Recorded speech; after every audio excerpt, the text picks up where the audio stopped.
Yo, what's up, everybody? Welcome in. Nuanez Now, ESPN Radio, SWX Montana Television, the ESPN MT app. Maybe you're streaming on YouTube, Facebook, Twitch. Appreciate you for being here. I'm Colter Nuanez, coming to you through the ESPN MT studio here at the Missoula Broadcasting Company. Missoula Broadcasting, locally owned and operated for 20 years, and happy to say so. Tons to get to today. We have some state champions when it comes to small school golf here in the state of Montana. The PGA Championship also underway. The early favorite, at least one of, I thought, was Rory McIlroy. Quail Hollow has always treated him very, very well, and he did not fare so hot today in the first round. He shot a 3 over 74 in round one, so we'll see if he can push back into the negative numbers as we get closer to the weekend. Xander Schauffele, who was also in that group, number 3 player in the world, he shot a 72, so he was 1 over. Scotty Scheffler, who's the betting favorite and the number 1 player in the world, he shot 2 under, so he's right there in the mix. We'll go through that leaderboard here in just a little while. We also have our latest senior spotlight. It's actually great timing.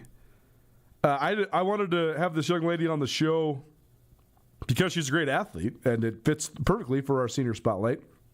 We always try to highlight, we are statewide on SWX Montana Television. We have a whole bunch of you guys that are streaming in, too, on 1029ESPN.com or on YouTube, Facebook, whatever. But we are coming to you from Missoula. So the easiest way to get in-studio interviews is with people that are in town. So for our senior spotlight, I always try to pick at least one male and one female athlete from the respective Missoula high schools to feature, because they can just come in. It's in studio. It's, it's more personable. It's fun for them, certainly. It's a better TV visual for you guys as well. So I thought to myself, okay, let's go to Sentinel this week. We've heard from Cadence Couture from Big Sky. We're also going to have at least one other Big Sky boy on the show. Subject probably next week, maybe or maybe 2 weeks from now, depending on how state track all plays out. But I said, let's go Sentinel this week, and we kind of got back and forth between boys and girl athletes. So I said, let's go girl athlete Sentinel. Thought to myself, okay, who's the best girl athlete at Sentinel this year? Thought, okay, Peyton Size. She was all-conference performer in volleyball, all-state performer in basketball. She's going to go play both at the collegiate level, and so she happens to be Carolyn, the Chicken Doesn't Know Sports neighbor. So I said, hey, rather than me messaging her on social media or whatever, why don't you just ask her, when you see her around, or ask her mom or whatever. So that was already on the docket. Then last night, KPAX had their annual sports awards where they recognized some of the best athletes from the city of Missoula, and Peyton Size won the Athlete of the Year for the city of Missoula for females. So that's pretty cool. And it just happened to be, the timing worked out great. We already had her on the schedule, but she's coming off of an exciting night for her, so she'll be in studio about 4:30. We're also going to talk some NBA and some Stanley Cup. And we also have Carolyn, the Chicken Doesn't Know Sports, to help us kick off hour number 2 here on Nuanez Now. So that's what's coming up. You want to stream it, you always can, 1029ESPN.com. Also, if you'd like to be a part of the show, 406-888-1029. That's 888-1029. And all guests join us via the Elevated Tax and Accounting phone line, Elevated Tax and Accounting. Elevating you and your business with a modern professional touch. Couple of news briefs for you. Whitney Morrison, a Missoula Big Sky product, who was actually one of our inaugural senior spotlight subjects back in 2019. She now is a senior for the Grizz women's track and field team. And today, she won herself another Big Sky Conference championship. It's a great story. She had a career that was just completely riddled with injuries for most of the last 4 years. Then she had a real breakthrough and sort of an upset Big Sky championship win in the pentathlon during indoor, and she took home the gold there. Then in this meet, she actually fell behind, and she was in second place for most of the heptathlon, which is a 7-event deal. But then she vaulted into first place and stayed in first place, and she is your Big Sky Conference champion. So she joins the decorated list of in-state young ladies that have won multi-event gold at the Big Sky level. Lindsey Hall and Erica McLeod, two of the best to ever do it at Montana. Whitney Morrison absolutely is in that conversation now as a Big Sky Conference champion. So congratulations to her. We'll certainly have her on the show next week, or maybe even tomorrow. I was just texting with Jackson Wagner trying to figure out a time. He's the sports information director that handles track and field for the Grizz. And we'll certainly catch up with Whitney as soon as we can. Andrew, do we have that the bit of Whitney Morrison from earlier today? Yep, we'll play that. This is with Megan Robinson from the Big Sky Conference. This is just a couple minutes, or a couple seconds actually, about a minute of Whitney Morrison in her post-heptathlon glow. 5 years of training, you said, went into this. What was going through your mind when you crossed that finish line as the winner? Just relief. I mean, going into the second day behind is always a stressful feeling, so knowing that I was going into one of my strongest events in the lead was really special. How do you push that aside, that doubt, if you will, going in behind on the second day, knowing what you have to accomplish? How do you just lock in and focus and forget all the noise? Just trusting my training. I mean, my coach and I have been talking in between each event, just saying, you know how to do this, you've been doing this, like, you know how to do it really well, so why not? Like, just remember how you do it in practice and it'll all be there. Certainly an awesome story, and looking forward to catching up with Whitney Morrison. Also, guess who her coach is? Her multi-events coach. It is Lindsey Hall, the former Big Sky Conference record holder. So that's a cool little part of the story, right? You got Lindsey Hall is a Big Sky high school legend, and then a Big Sky Conference legend, too. I mean, she's one of the great athletes that I've seen compete. Her senior year, her AA state track performance was... It's up there. I don't know if you'd say the Mount Rushmore or whatever cliche you want to use, but it was really impressive. She basically helped Big Sky win the AA Girls Track and Field Championship. Not quite by herself. That would be demeaning to some of the other contributors, but she was a huge part of it. Then she went on to Montana and was an All-American and set the conference record in the multis. And now she's coaching, and she gets to coach a fellow Big Sky alum who then just finished her career with a flourish in Whitney Morrison. So congratulations to both of those former Big Sky Eagles, and we'll catch up with Whitney as soon as we can.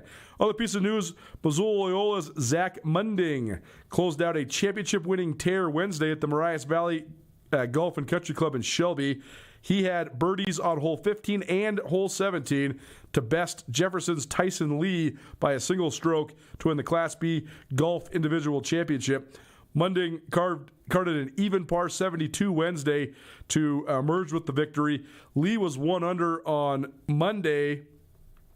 Tuesday, and then shot a 76 on Wednesday. So he had a 5-stroke slide, Lee did, of Jefferson County. So Munding gets first, Tyson Lee gets second.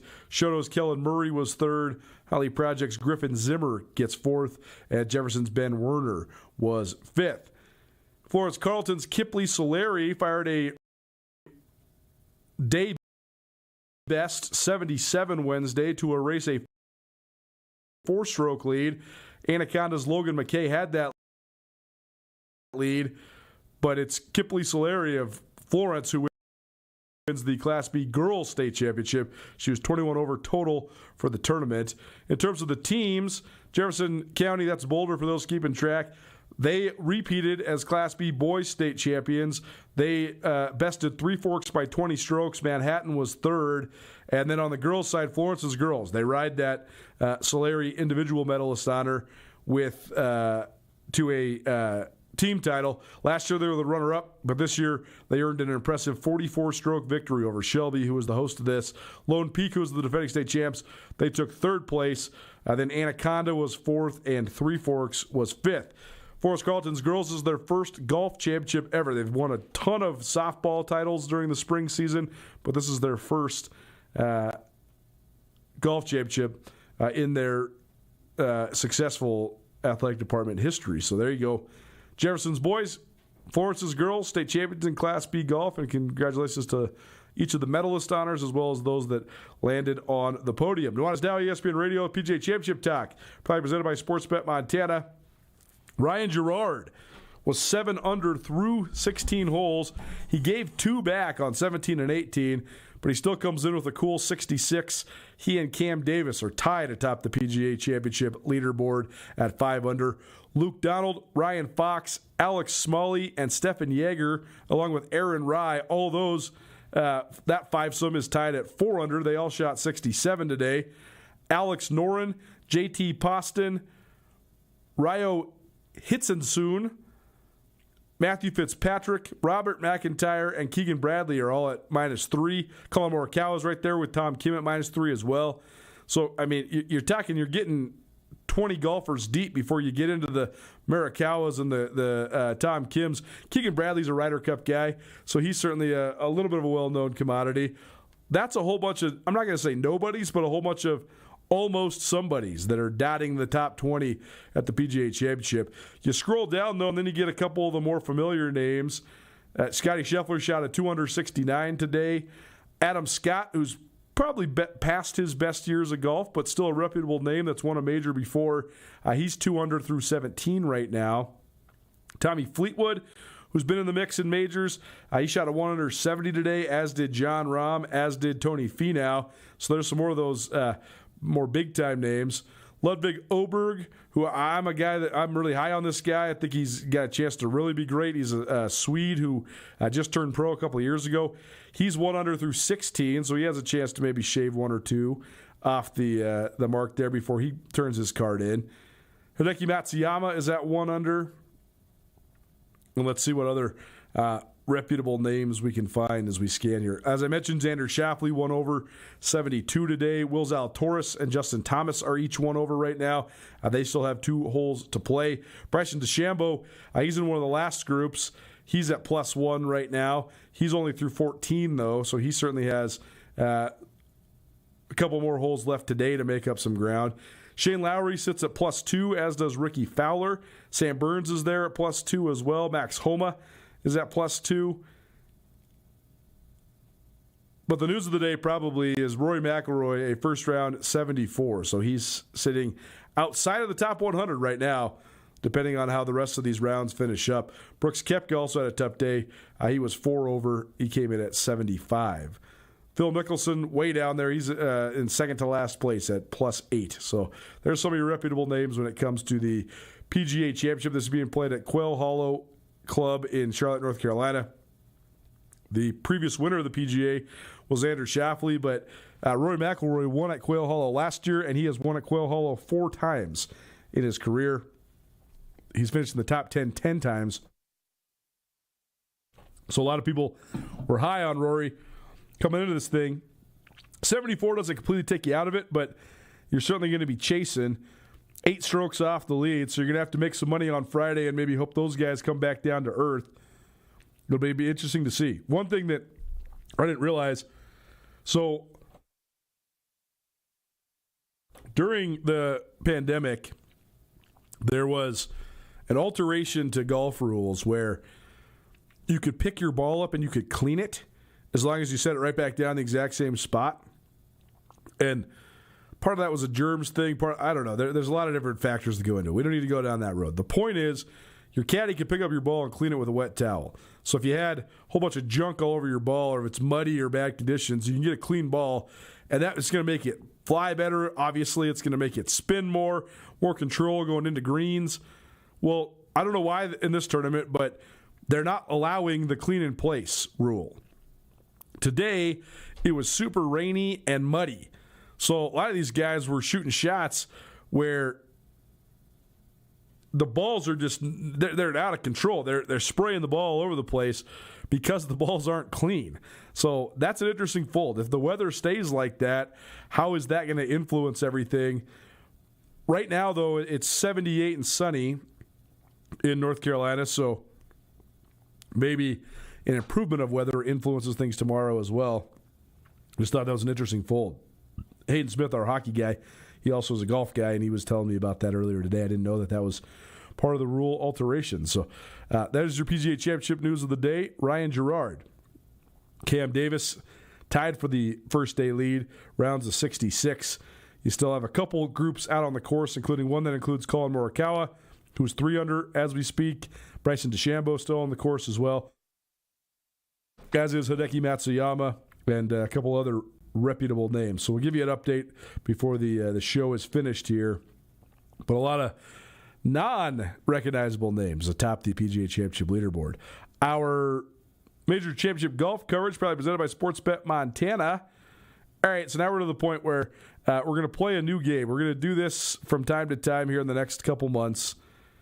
Andrew Houghton will have just questions for me. Any and all sorts of questions for me.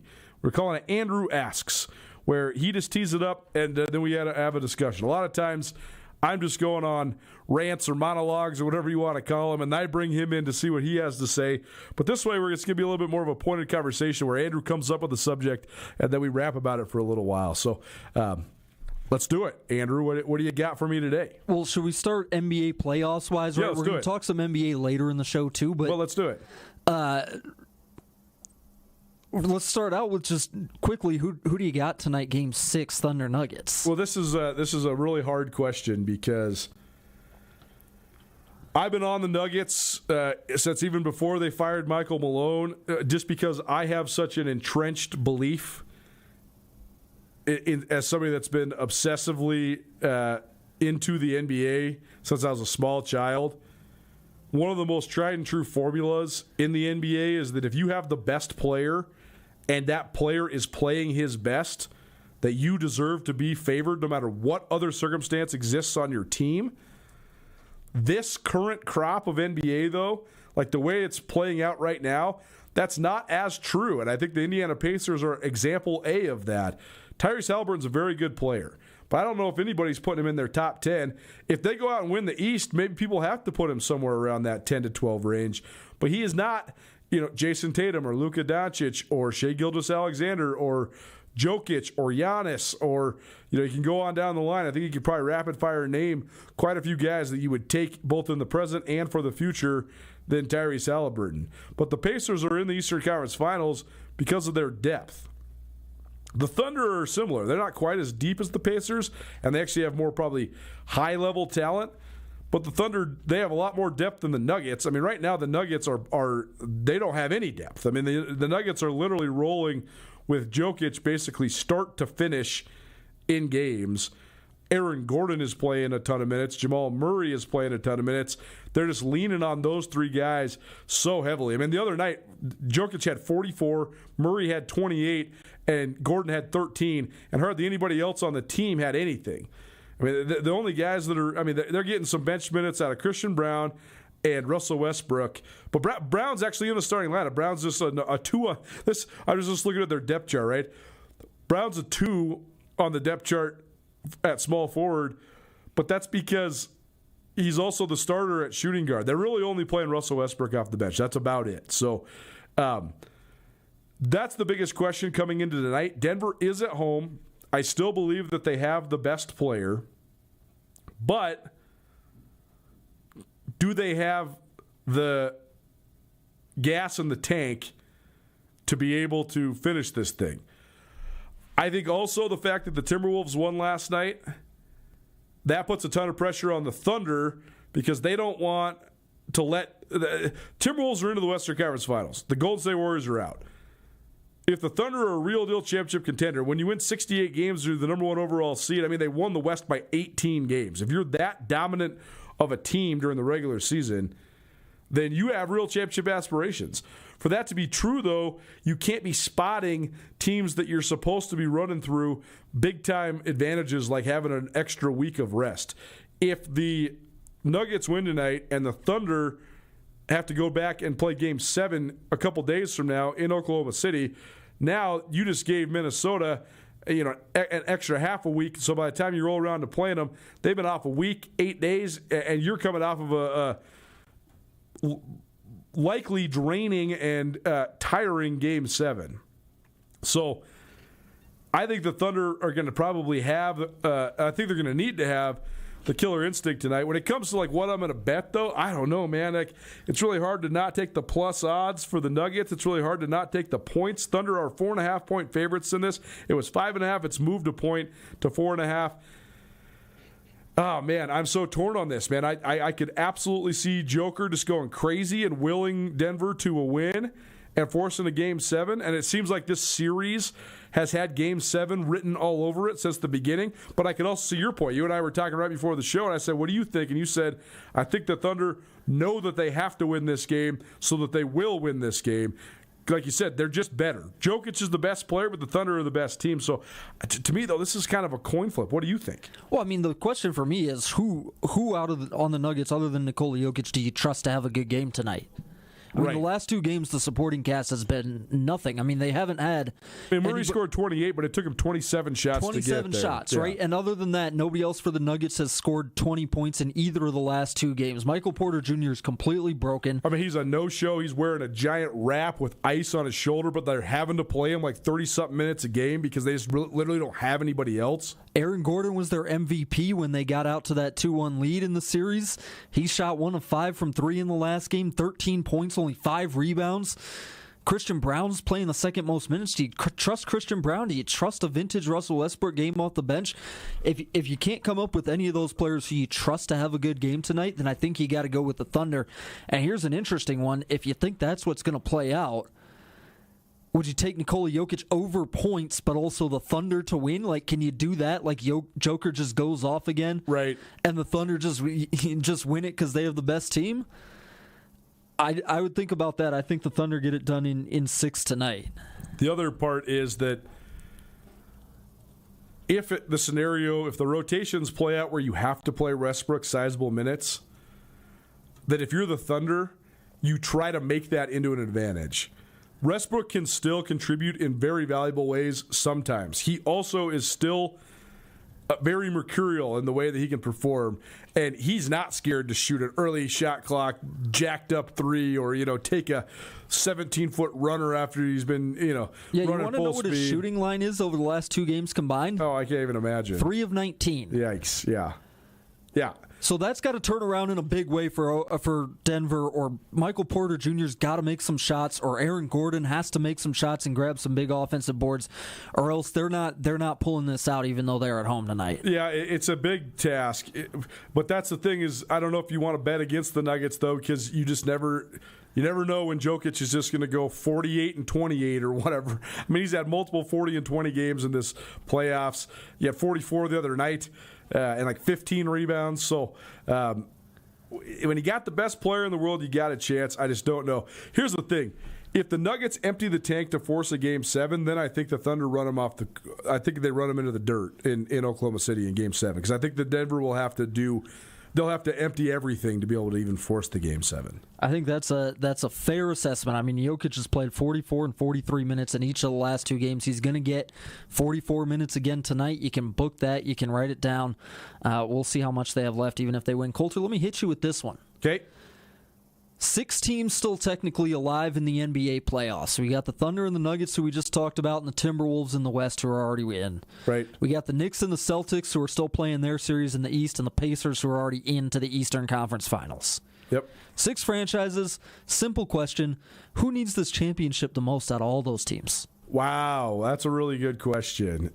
Who needs the championship the most out of all of the teams that remain? Well, I think for the sanctity of the regular season mattering at all, it's the Thunder. Sure. But I do think they're ahead of schedule, so it's not a doomsday. They got a long runway. They have a long runway, and as time has taught us, so often in the NBA, you need to have those heartbreaking losses either in the conference finals or in the finals before you can get over the top. It's happened to quite literally everybody.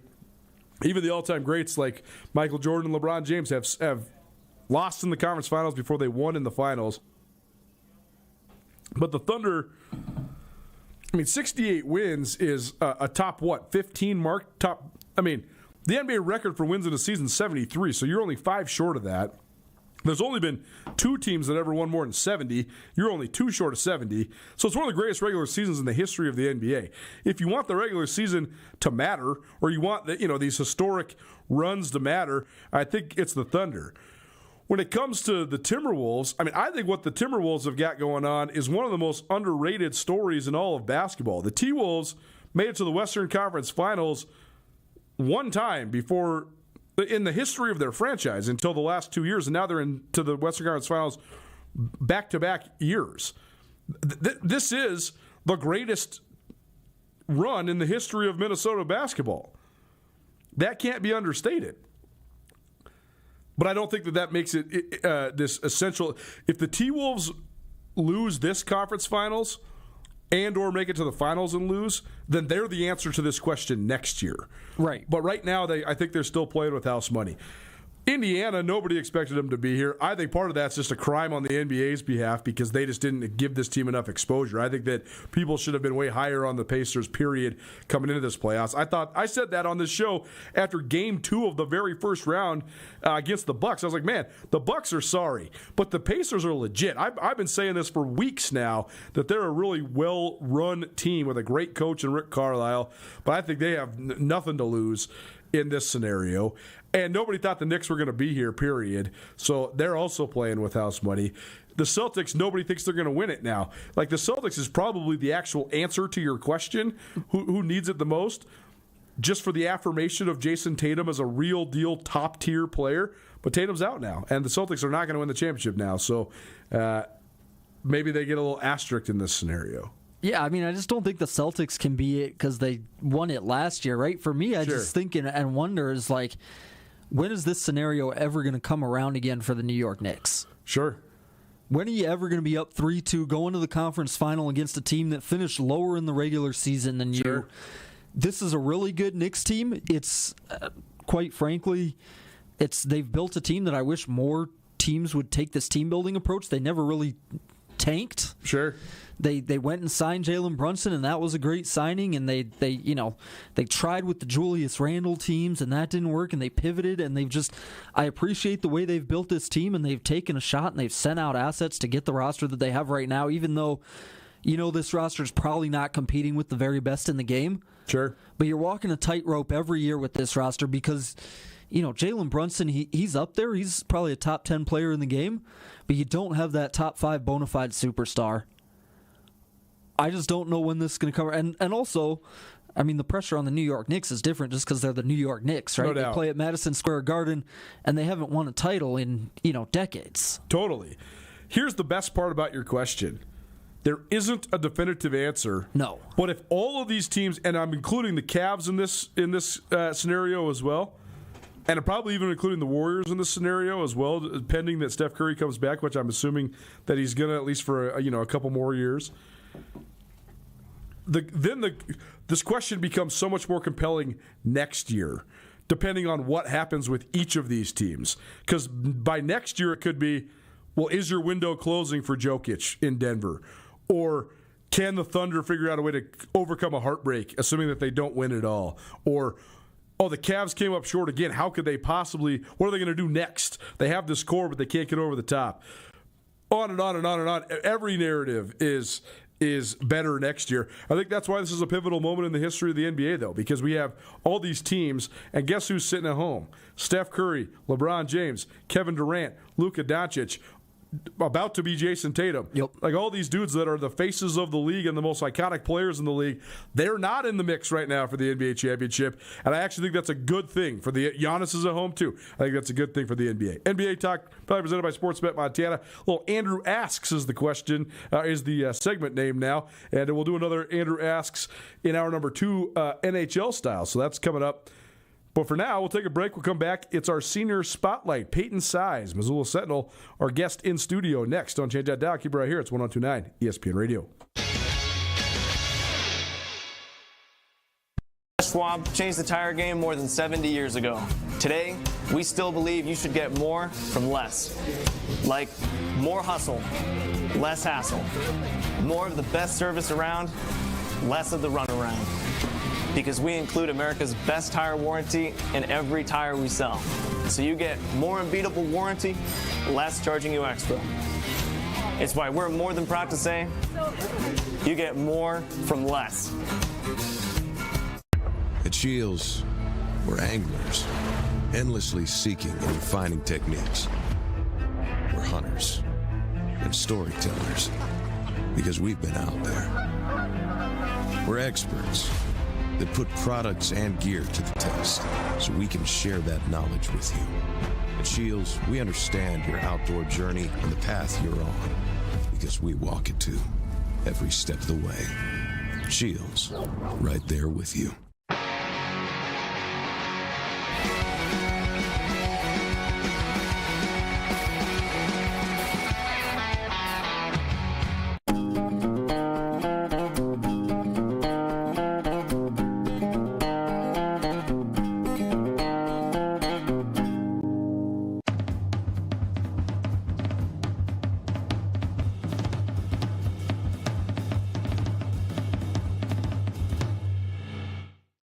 Bring the whole family to the Stone of Accord for a wonderful brunch.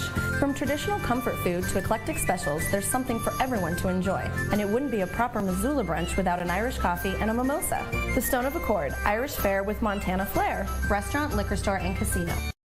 At the Stone of Accord, we use the freshest ingredients to create our homemade traditional Irish classics, fresh salads, and creative specials. Come enjoy our warm, family-friendly atmosphere. The Stone of Accord, Irish fare with Montana flair. Restaurant, liquor store, and casino. For 20 years, there's been a sound that's helped define Missoula. A sound as unique as the people who call this place home. The Trail 1033. We're grateful. We're honored. We remain true to the community and true to the music. Tune in for the celebration. Tune in for the party. Tune in for the next 20 years. We can hardly wait. I can't wait. The Trail 1033. Hardly wait.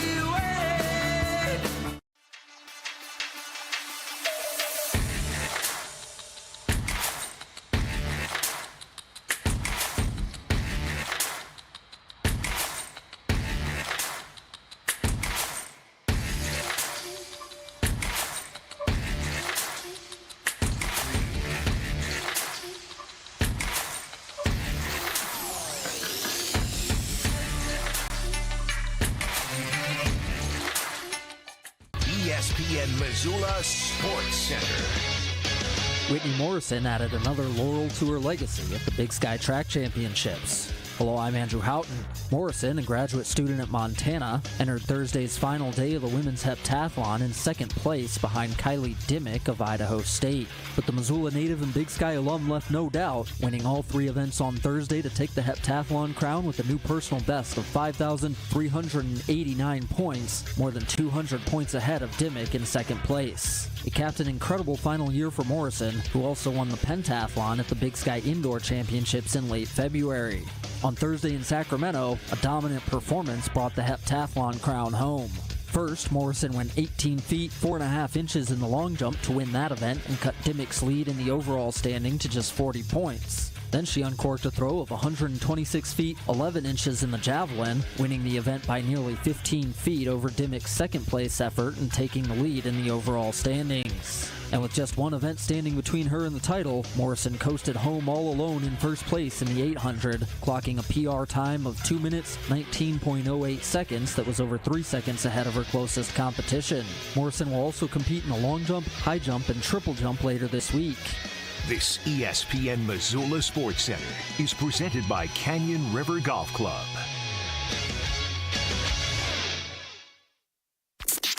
This is Nuanez Now on 102.9 ESPN Radio Missoula.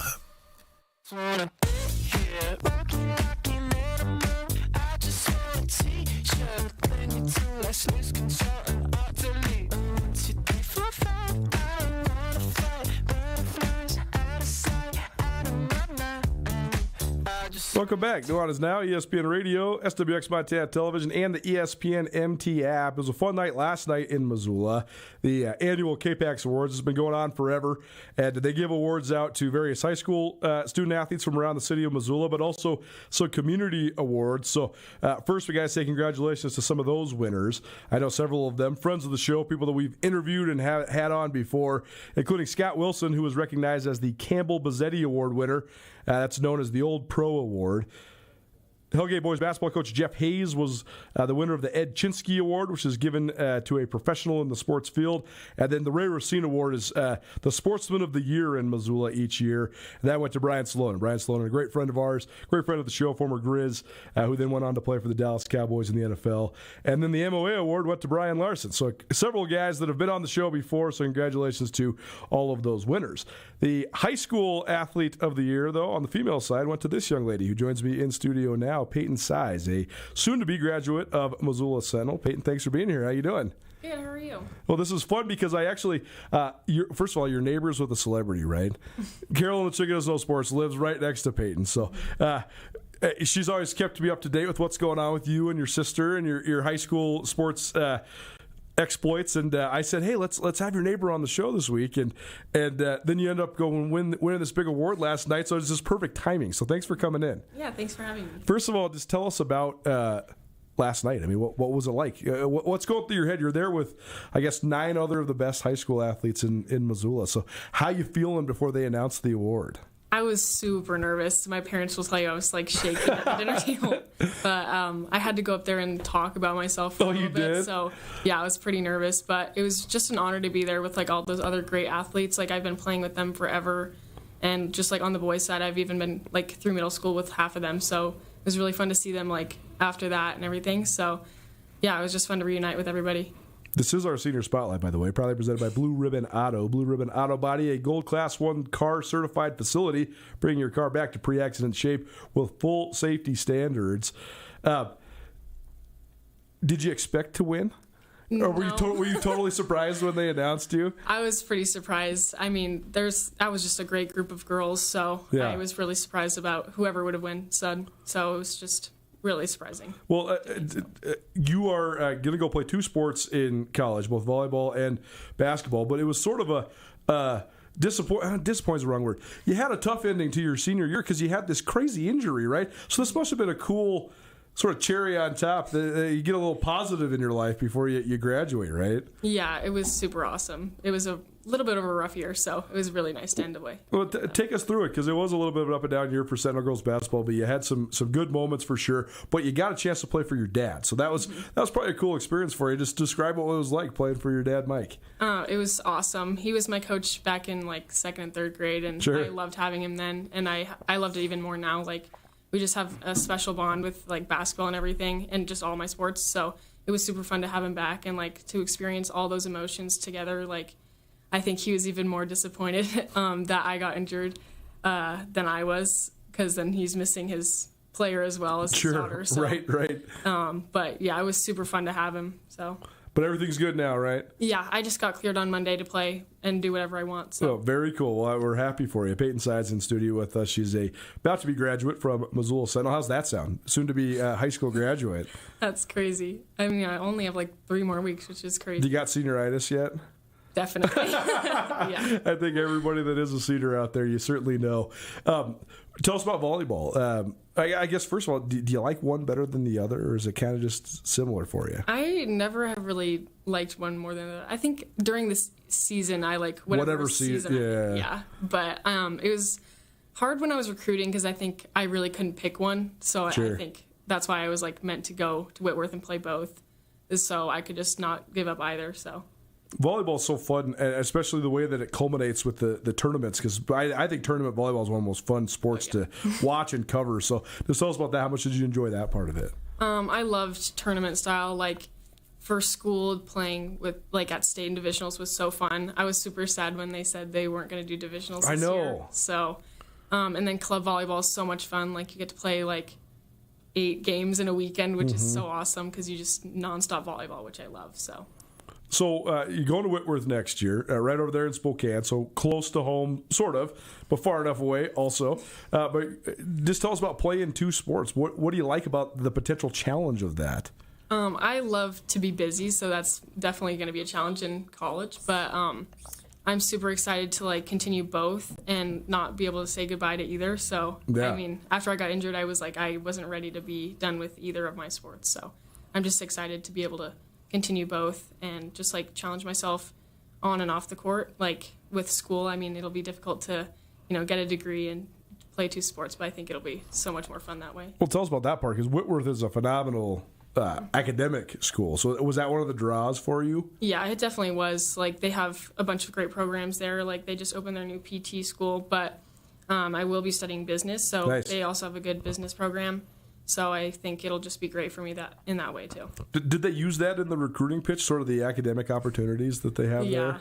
Well, yeah, of course they would, but yeah, the coaches were so great, and they were like selling the school to me since the beginning, so it was awesome. Yeah, what else do you like? That's a cool campus. Mm-hmm. Yeah, I love the campus. It's pretty big for like not that many people there, but totally. I love that. And yeah, I love the gym. It looks super fun to shoot and just play volleyball in. And I met some of the girls on the team, on both teams, which was awesome. They are so great, and they really match like my vibe. So I feel like I can fit right in there too. Is there anybody else that's doing both? Not that I know of. I think I'm the first person like recruited for both. Like nice. They've had people like walk on to either to do both. Sure. But for volleyball and basketball, I don't think they've ever had someone like recruited to do both by both coaches. Well, that's awesome. Good for you.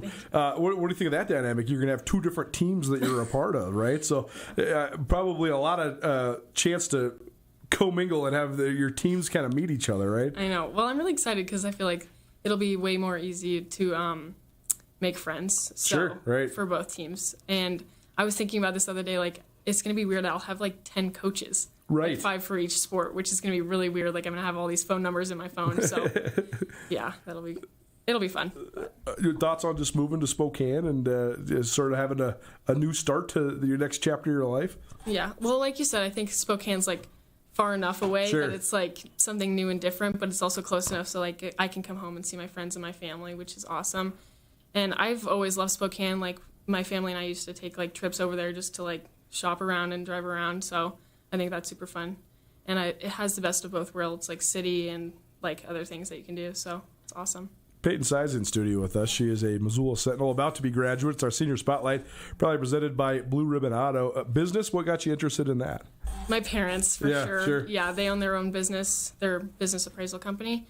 And I've always thought it was interesting, like what they do and everything. And all the classes I take at Sentinel, I take AP Stats this year, which is, I really enjoy it. Like, that's the kind of math I love, and that's what's like involved with their business. And I would love to take over their business one day. So nice, very cool. Well, you are the second size sister to play college sports. Your older sister Cece was at Western Washington this last year, so I'm sure she shared some of her experiences as a collegiate athlete. So what did she tell you about what to expect? She tells me it's really hard. Definitely hard. Yeah, I mean that's half the appeal for me. So good. Yeah, I really like to challenge myself, and I think it'll be even harder to play too, but I think it'll be so much fun. So there's a lot of translation between volleyball and basketball too, right? I mean, totally different sports, but like similar styles of training and athleticism, right? Yeah, definitely. Like, I mean, for athleticism, like I'll be lifting with the volleyball team, but I'll also like incorporate some of the basketball lifting as well. Sure. So it'll be interesting.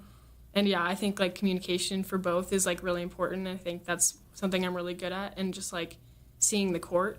I like as a setter for volleyball and as like a point guard for basketball. Right. I think that really translates for both. So, yeah. Well, very cool. What's the most exciting part about this for you? I just think going somewhere new and like meeting new people is really exciting. And like new teammates. Like, I love my teammates now, but like I think it's really fun to like be the newbie again. Sure. Like, yeah. And now that I'm like the oldest on my team and everything, I think it's going to be really fun to be like the new person and then fall into that leadership role later in life. So yeah, totally. Well, this is exciting for you, exciting for your family. What will you remember most about this high school experience at Missoula Sentinel? I'm definitely gonna miss like my teammates for sure, yeah. And my coaches. Like my dad this year, it meant a lot to be with him this year. And my volleyball coach has just given me so many opportunities to play at the next level, which is it just was such an honor to play for her these last 2 years. So I'm definitely going to miss all the people at Sentinel. So. Well, very good. Well, congratulations on all your successes. Congratulations on your big award last night. Where do you got the trophy? You got to put up. You got a plaque. You got it in your room or something? Yep. Now, are you going to take it? You going to put it in the dorms so people know? Maybe. Maybe. Or maybe just leave it My with... dad might want to frame it in I was his going to say, room. maybe just leave it in Dad's office, and he can show it off to everybody that comes over between now and then. Peyton Size in studio with us. It's our Senior Spotlight, proudly presented by Blue Ribbon Auto. Thanks so much for coming down. Yeah, thank you for having me. Best of luck with everything. Thank you. Nuanez Now, ESPN Radio. We'll keep on talking NBA and also give you some final scores from the PGA Championship. That's next. Don't change that dial. Keep it right here. It's 102.9 ESPN Radio.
Les Schwab changed the tire game more than 70 years ago.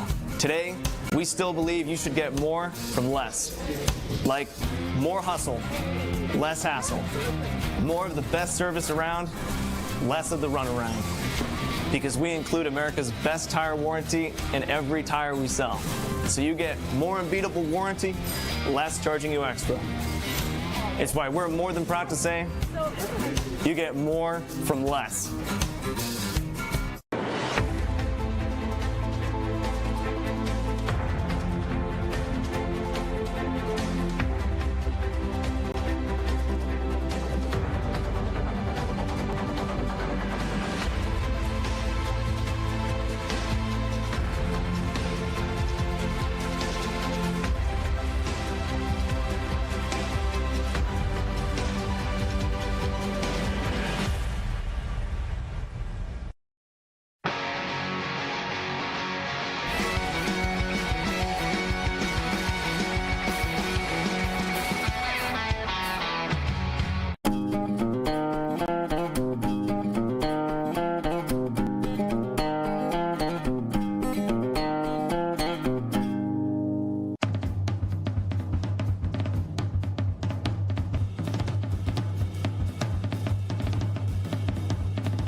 For 20 years, there's been a sound that's helped define Missoula. A sound as unique as the people who call this place home. The Trail 1033. We're grateful. We're honored. We remain true to the community and true to the music. Tune in for the celebration. Tune in for the party. Tune in for the next 20 years. We can hardly wait. I can't wait. The Trail 1033. Artmuseum.org. Nuanez Now on ESPN Radio. I know, she knows that I'm not fond of asking. True or false it may be, or she's still out to get me. And I know, she knows that I'm not fond of asking. True or false it may be, she's still out to get me.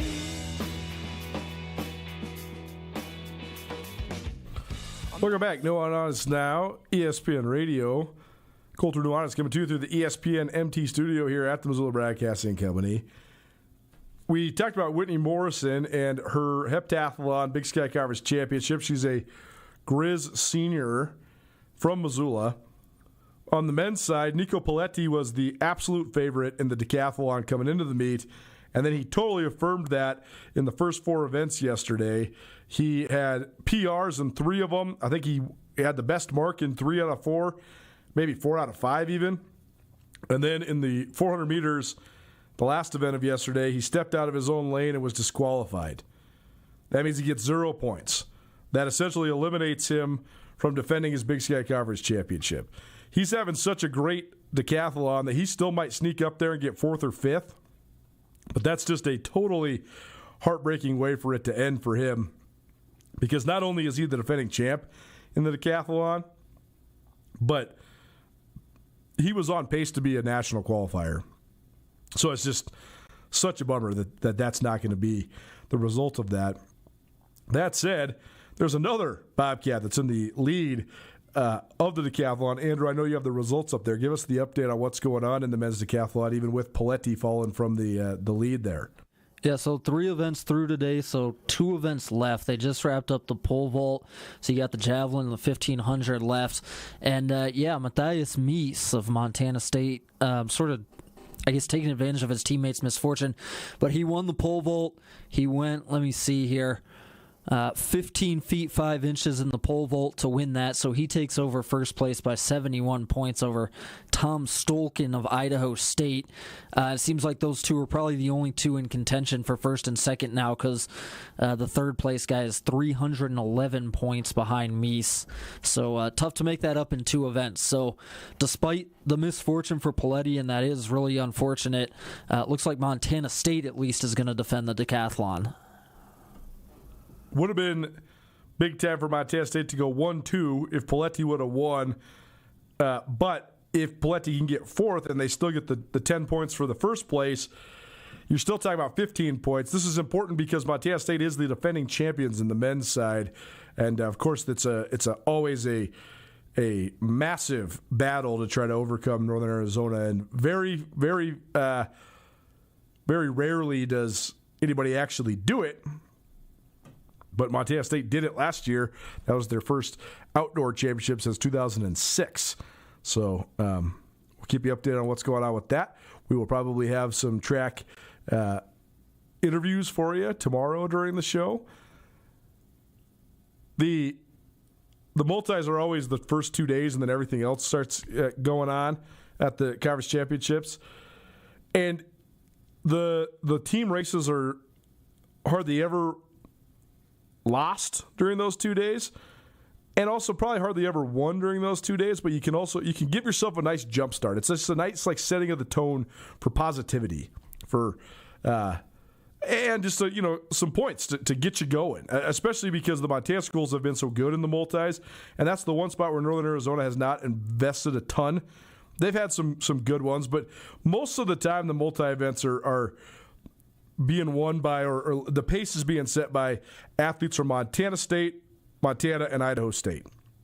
I think part of that's because you can recruit some pretty diverse athletes from in those states. Like a girl like Whitney Morrison, for example, who did a whole bunch of different events in high school, so you're not having to try to teach her. It's hard for the multis because you're going to have to learn probably a discipline or two. A lot of times they were great jumpers and hurdlers, so then you teach how to throw a shot put or a jab or whatever.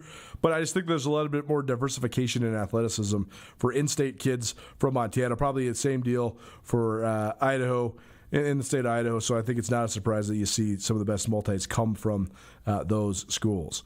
All right, let's do a little another Andrew Asks. We're going to do Andrew Asks Stanley Cup style in hour number 2. But give me another one, Andrew. It could be about anything. What do you got for me? We'll keep rolling on the NBA because the other game last night that didn't end the series actually kept the series going. The Boston Celtics without Jason Tatum kind of destroyed the New York Knicks. You'd never say that Boston's going to be better without Jason Tatum. Can they find something without him here to keep this series going again and push it to 7 and maybe even win it? I mean, they looked really great last night, and you're reminded a little bit of their depth. I mean, without Jason Tatum, that's 20 or 25 shots that get spread around the floor. And Derek White had a huge game. Jaylen Brown had a huge game. Luke Cornett had a huge game off the bench. You just get reminded this is one of the deepest teams in the league. Do they still have something without Jason Tatum? Well, they absolutely do. I mean, with Tatum, they're the overwhelming championship. I don't know, maybe not overwhelming, but they're the championship favorites. Well, with Tatum, they were down 3-1. So no, that's true. That's absolutely true.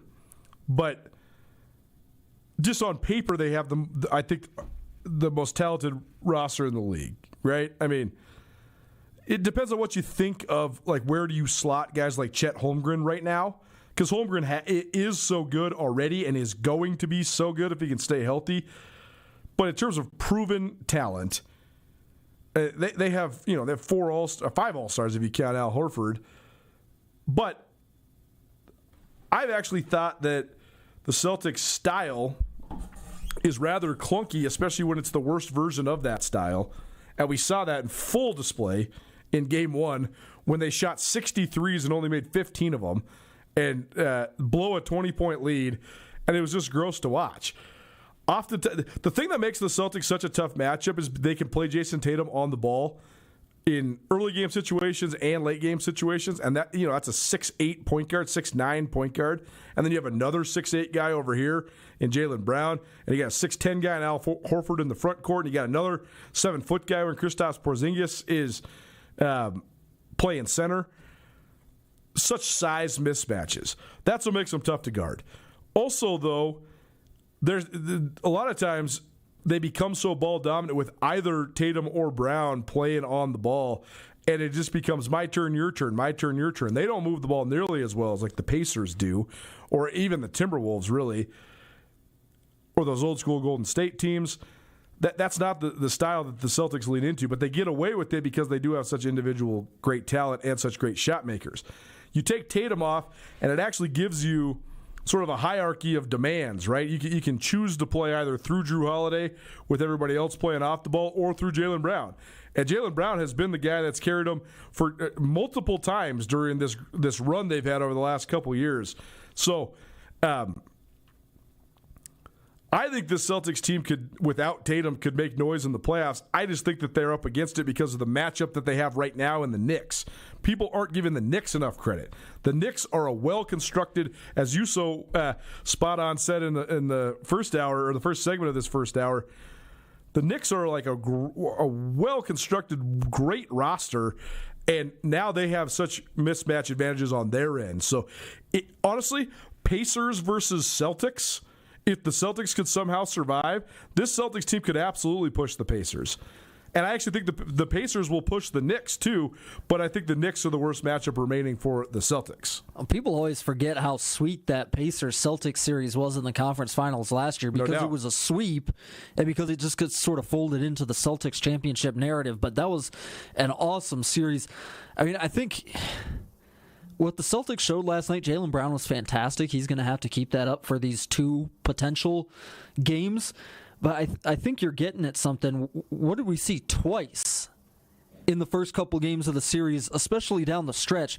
We had two clear examples of everybody knowing that the ball's going to Jason Tatum at the end of the game. Right. And the Knicks absolutely smothering him, and the Celtics are barely even able to get off a shot. Now, ball's probably going to be in Jaylen Brown's hands, but it doesn't feel like everybody knows that Jaylen Brown's going to be taking that shot when they need a big bucket at the end of the game. Again, I don't think they're better off without Jason Tatum, but that was sort of an eye-opening effort, last night for Boston. Absolutely was. And it's a good reminder of how important superstar players can be, but also how much they can dictate things in both a positive and a negative fashion in certain ways. Nuanez Now, ESPN Radio. We'll talk some more NBA in hour number 2, but hour 1's in the books. If you're missing the show, you can always find it on the podcast. Probably presented by Elevated Tax, elevating you and your business with a modern professional touch. You want to save money on your taxes, have a custom tax plan made for you. Schedule a free consultation by visiting elevatedtax.com. Stanley Cup and the Chicken Doesn't Know Sports on the other side. Hour 2 coming at you. Don't change that dial. Keep it right here. It's Nuanez Now, ESPN Radio.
For 20 years, there's been a sound that's helped define Missoula. A sound as unique as the people who call this place home. The Trail 103.3. We're grateful. We're honored. We remain true to the community and true to the music. Tune in for the celebration. Tune in for the party. Tune in for the next 20 years. We can hardly wait. I can't wait. The Trail 1033. Right now at Les Schwab Tires, it's the Best for Less sales event. Save up to $120 instantly on a set of 4 tires. Choose from a wide selection of our longest-lasting, best-performing tires, and every tire is covered by America's best tire warranty. With a 60-day satisfaction guarantee, no hassle road hazard protection, and free maintenance for the life of your tires. It's our best deal on our best tires with the best service in the business. Get more from less.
Western Montana, KKVU HD3 Stevensville, and 102.9 FM on K275BS Missoula.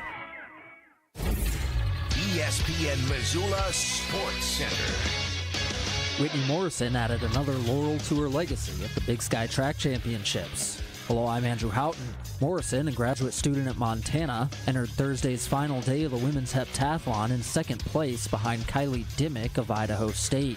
But the Missoula native and Big Sky alum left no doubt, winning all 3 events on Thursday to take the heptathlon crown with a new personal best of 5,389 points, more than 200 points ahead of Dimmick in second place. It capped an incredible final year for Morrison, who also won the pentathlon at the Big Sky Indoor Championships in late February.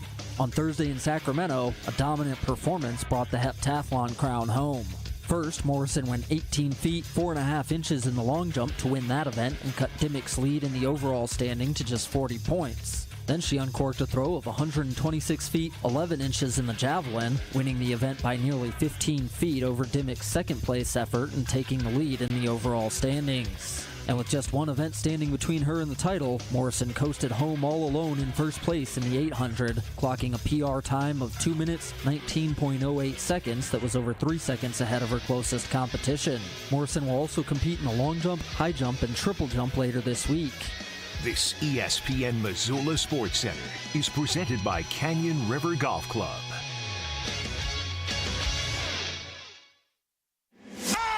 It's Nuanez Now on 102.9 ESPN Missoula. Watch the show statewide on SWX Montana Television.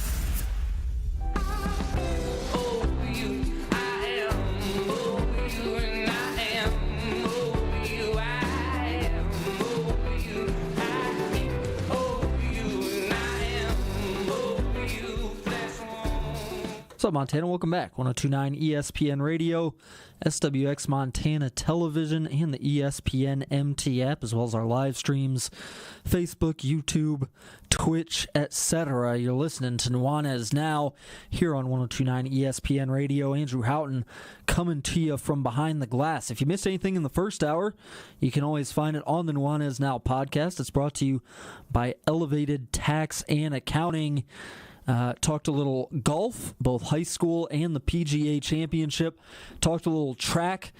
Whitney Morrison of Big Sky High School and the University of Montana, the first individual champion at the Big Sky Outdoor Track Championships in Sacramento. She took the heptathlon earlier today. And we also caught up with Peyton Size, multi-sport star there at Missoula Sentinel. She's heading to Whitworth next year to play both volleyball and basketball. We talked a little NBA in the first hour as well. We're going to switch gears here to the Stanley Cup playoffs, which are going on at the same time as the NBA playoffs. All of our NBA and NHL playoff coverage brought to you by Sportsbet Montana, and we want to get into it because there's a ton going on the ice. Joining me now is our hockey aficionado and correspondent, Hayden Smith. Hayden, thanks for being here. Yeah, of course, man. Thanks for having me. Well, it's been a pleasure to talk hockey with you all throughout these Stanley Cup playoffs, and it is certainly heating up. What did we get last night? We had the Toronto Maple Leafs completely collapsing, and we had the Edmonton Oilers making their way the first team to qualify for the conference final. They go scoreless with the Vegas Golden Knights through all of regulation. They score about 8 minutes into overtime, though, to win that series 4-1.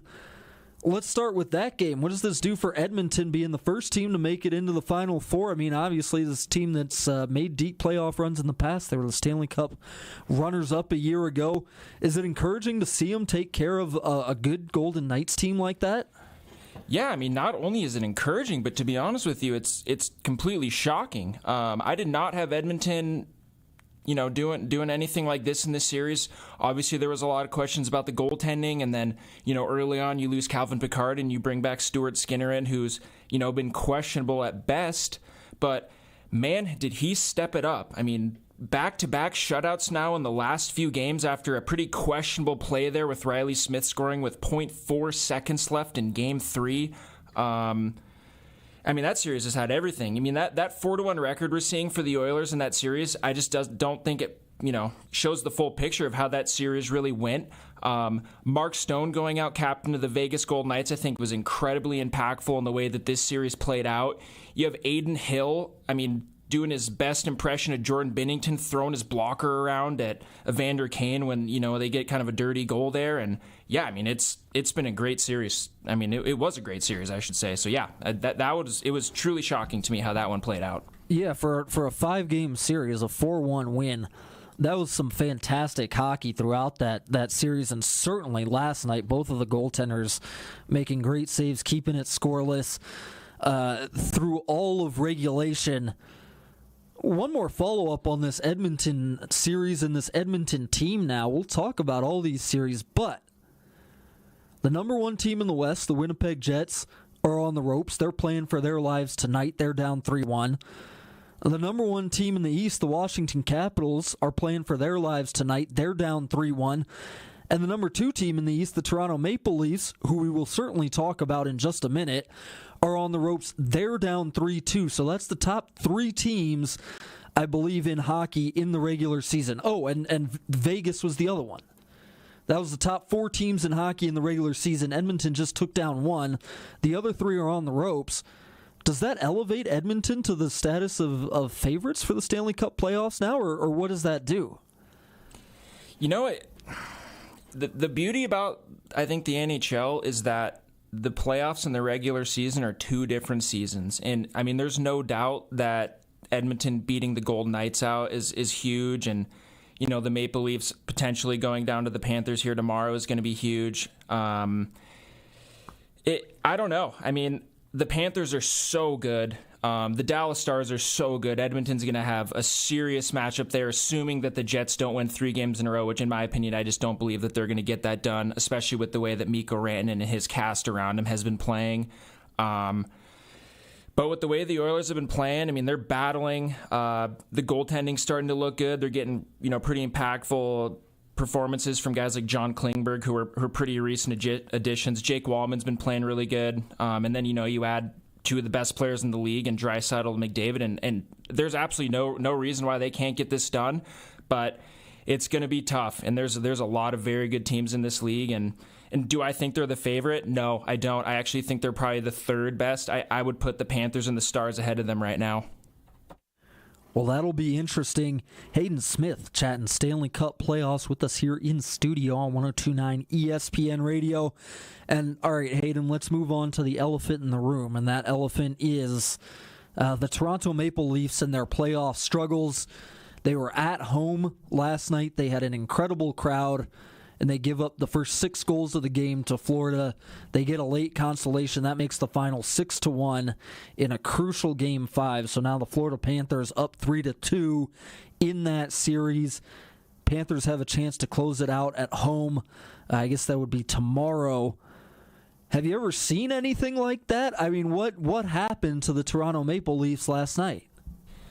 Well, it's yes. The easy answer is yes, and it's typically, unfortunately, the Toronto Maple Leafs. They just have a history of, I think, just kind of falling apart. I think just the nature of being in Toronto, which is such a big and impactful market in the NHL, definitely puts lots of pressure on these guys.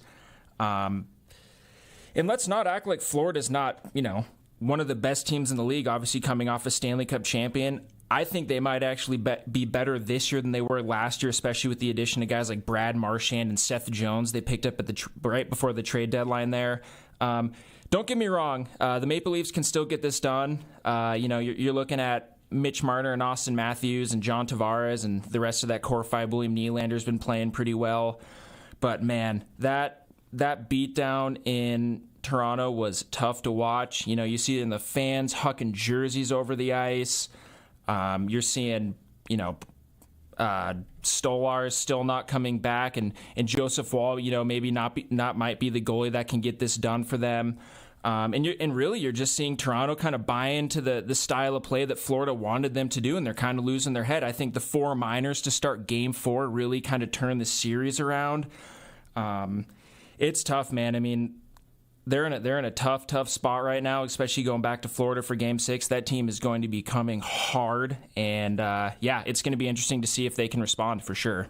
No doubt, just 1 goal in the last 2 games for the Toronto Maple Leafs, and that goal came with about a minute left in the game last night, so almost 2 full games scoreless for Toronto.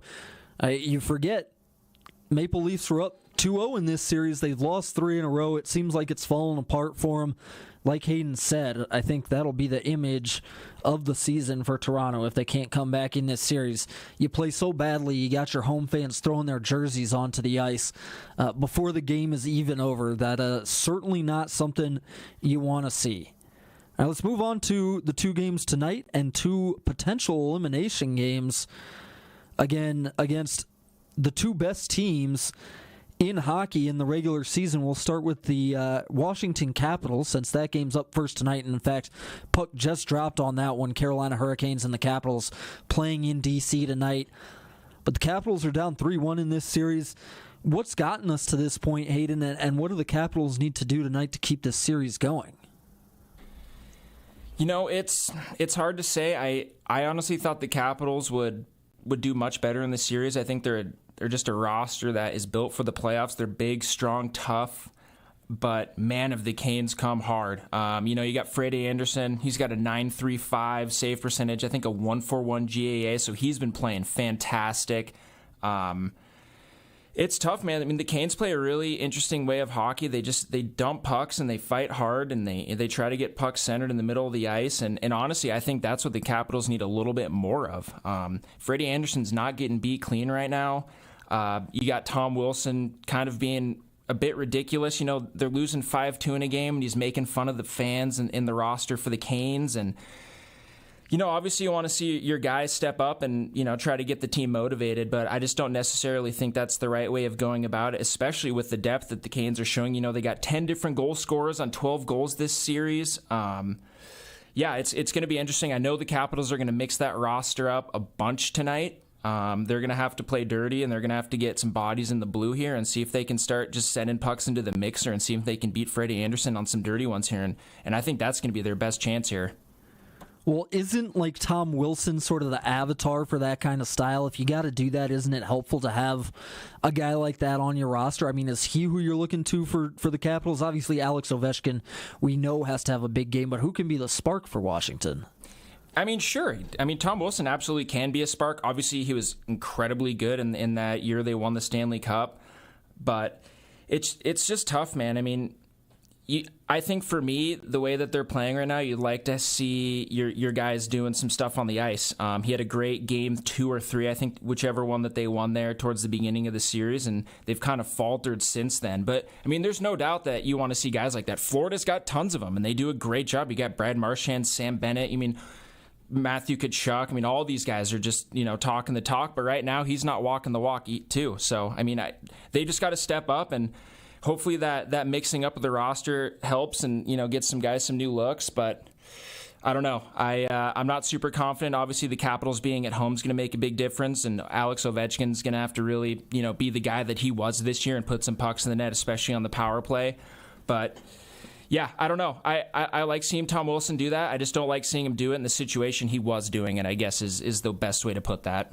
Not super encouraging things to hear for a Washington Capitals fan. Of course, Caps trying to keep that series alive. They need to win 3 in a row to make it to the Eastern Conference Finals now. And Hayden, that leaves us with just one other series, and it's a series, the late game tonight. Winnipeg Jets, President's Trophy winners, best team in hockey in the regular season. They've been down 3-1. I think, this is a very good Dallas Stars team, as you've mentioned. What's taken place in this series? How have we gotten here? Well, you got to mention Mikko Rantanen. He has been on an absolute tear. He had 18 points in 6 games, and I think he's the first person to do that since Wayne Gretzky. And just being in the conversation of anything with Wayne Gretzky means you must be doing incredible things on the ice. I feel like every single night you're seeing someone score a hat trick on Dallas. You have Mikael Granlund score one, and the guy had 12 goals all season. So guys are stepping up for Dallas right now. The depth is showing. And I don't think I'm seeing that from Winnipeg right now. Unless the top line for Winnipeg shows up, Kyle Connor, Mark Scheifele scores a goal, I just don't see the rest of that cast really playing well enough for them to win. And then you don't have Hellebuck, who is the best goalie in the world, stealing games right now. And if they're going to win this series, he's going to have to steal at least 2 of these games tonight, especially. Jake Ottinger's been playing fantastic. He's given up 8 goals in the second round. He's got a .929 save percentage. I do think Dallas wins tonight, to be honest, just because of how well and just the momentum that they're riding right now. But it would be exciting to see Hellebuck, play the way he can and show Jake Ottinger that he's the best goalie in the world right now. And we'll see. I'm not convinced that that's going to happen, but it would be fun for sure. Certainly, Western Conference Finals could be set by the end of the night if the Dallas Stars do win that game. The Edmonton Oilers already into the Final Four.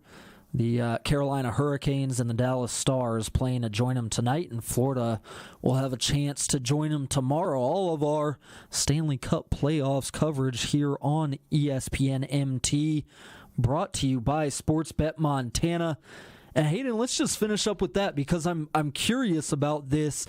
I don't know if you're a big sports gambler, but for somebody who doesn't know a ton about hockey, but you maybe want to go in and lay some money down on these games, what would you recommend looking at? What do you look at when you're trying to decide maybe what to do with your money on a game? Do you like playing over-unders? Do you like just playing? I know the spread is not such a big thing in hockey as it is maybe in basketball from game to game, but what do you look at? For me, I look at home because I just think that's such an advantage in the playoffs, except for maybe the Golden Knights series where they lost 3 at home, which is pretty unusual. That's a great question. Obviously, as a guy that loves to watch some goals getting scored, I love hitting the over. Against the Jets and Stars, I probably wouldn't be just because of how quality the goaltending is on both sides. And for the Capitals and Hurricanes, it's been crazy, man. The goalies have been so good in both these series, and it may not be showing it in the way that these games are playing out. But yeah, I don't know. That's a tough one. I'd probably be hitting the under on both these games, and I'd be hitting Dallas, and then I'd be hitting the Capitals at home for sure. There you go, Hayden Smith, resident hockey aficionado here at 102.9 ESPN Radio, giving us some knowledge and giving us some wisdom as the Stanley Cup playoffs hurtle towards the conference finals. We'll catch back up with Hayden next week, probably around the same time, Wednesday or Thursday on these airwaves. Certainly by that time, we will have the conference finals not only set, but also underway. And so we'll get some more hockey analysis from Hayden. Hayden, man, thanks for being here. yeah, always fun to be here, and I'm looking forward to some pretty exciting games tonight. Hockey coverage brought to you by Sportsbet Montana throughout the summer. They're also sponsoring our NBA playoffs coverage and our coverage of the major golf tournaments. Big thanks to Sportsbet Montana, a big supporter of ours here at ESPN MT. They've got kiosks throughout the state. Thanks again to Sportsbet Montana. We'll be back at it right after this. Coming up, Carolyn, the chick who doesn't know sports, putting on a flu game performance. Wasn't expecting to hear from her today. She was a little bit under the weather, but she gutted it out, and we got a great segment coming up for you, so get ready to have some laughs. Chick who doesn't know sports coming up right after this on 102.9 ESPN Radio. Hey, it's Colter Nuanez. For 20 years, there's been a sound that's helped define Missoula. A sound as unique as the people who call this place home. The Trail 103.3. We're grateful. We're honored. We remain true to the community and true to the music. Tune in for the celebration. Tune in for the party. Tune in for the next 20 years. We can hardly wait. I can't wait. The Trail 103.3. Hardly wait.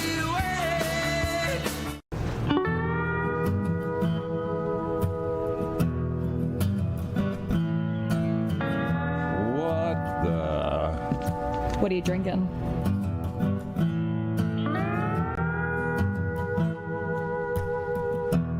I think I'll have a 56.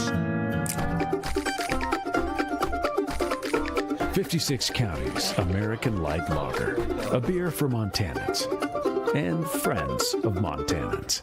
In the Treasure State, University of Montana football is a way of life. Lithia Ford has long been a proud sponsor of Grizz football, and Lithia Ford of Missoula is thrilled to have several of the best Montana football seniors driving the best trucks in Montana. Aspen Sound is the premier car audio and accessory shop in Montana. Aspen Sound makes sure the boys are riding in style with tinted windows and state-of-the-art stereo systems. There's always a party in Montana. Whether you're going to a concert, a wedding, or a football game, the Montana Party Bus will get you there. Skyline Sports and ESPN MT cover the big sky with more depth than anyone. Check out SkylineSportsMT.com and tune in to Nuanez Now on 102.9 ESPN Missoula every day. My Montana Roots and Wear Your Roots clothing is your go-to spot for the most unique and comfortable lifestyle clothing you'll find anywhere. And get your custom t-shirts to support your favorite player. From 5 local businesses who love Montana, best of luck to the Grizz as they pursue another Big Sky Conference championship. Access to Montana's great backyard is the best part of being a Grizzly. At the University of Montana, our classrooms are the mountain peaks, river valleys, and never-ending plains of the Big Sky country. We provide students with the hands-on training to protect and enjoy hunting, conservation, and stewardship. launches the careers of outdoor leaders so that they can protect our traditions and ensure they are passed down for future generations. Because what's made in Montana is remaking the world. At the Stone of Accord, our liquor store has an extensive selection of Irish whiskeys, wine, and local spirits. We also have exciting events daily, and our complimentary beverages are always served with a smile. The Stone of Accord, Irish fare with Montana flair, restaurant, liquor store, and casino. Bring the whole family to the Stone of Accord for a wonderful brunch. From traditional comfort food to eclectic specials, there's something for everyone to enjoy. And it wouldn't be a proper Missoula brunch without an Irish coffee and a mimosa. The Stone of Accord, Irish fare with Montana flair, restaurant, liquor store. ESPN Missoula Sports Center. Whitney Morrison added another laurel to her legacy at the Big Sky Track Championships. Hello, I'm Andrew Houghton. Morrison, a graduate student at Montana, entered Thursday's final day of the women's heptathlon in second place behind Kylie Dimmick of Idaho State. But the Missoula native and Big Sky alum left no doubt, winning all three events on Thursday to take the heptathlon crown with a new personal best of 5,389 points, more than 200 points ahead of Dimmick in second place. It capped an incredible final year for Morrison, who also won the pentathlon at the Big Sky Indoor Championships in late February. On Thursday in Sacramento, a dominant performance brought the heptathlon crown home. First, Morrison went 18 feet 4.5 inches in the long jump to win that event and cut Dimmick's lead in the overall standing to just 40 points. Then she uncorked a throw of 126 feet, 11 inches in the javelin, winning the event by nearly 15 feet over Dimmick's second-place effort and taking the lead in the overall standings. And with just one event standing between her and the title, Morrison coasted home all alone in first place in the 800, clocking a PR time of 2 minutes, 19.08 seconds that was over 3 seconds ahead of her closest competition. Morrison will also compete in the long jump, high jump, and triple jump later this week. This ESPN Missoula Sports Center is presented by Canyon River Golf Club.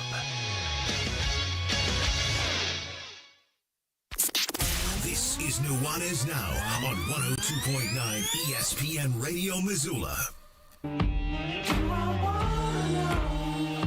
If this feeling flows both ways,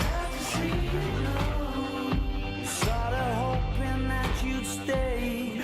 We both know that the nights were mainly made for saying things that you can't say tomorrow day. Crawling back to you.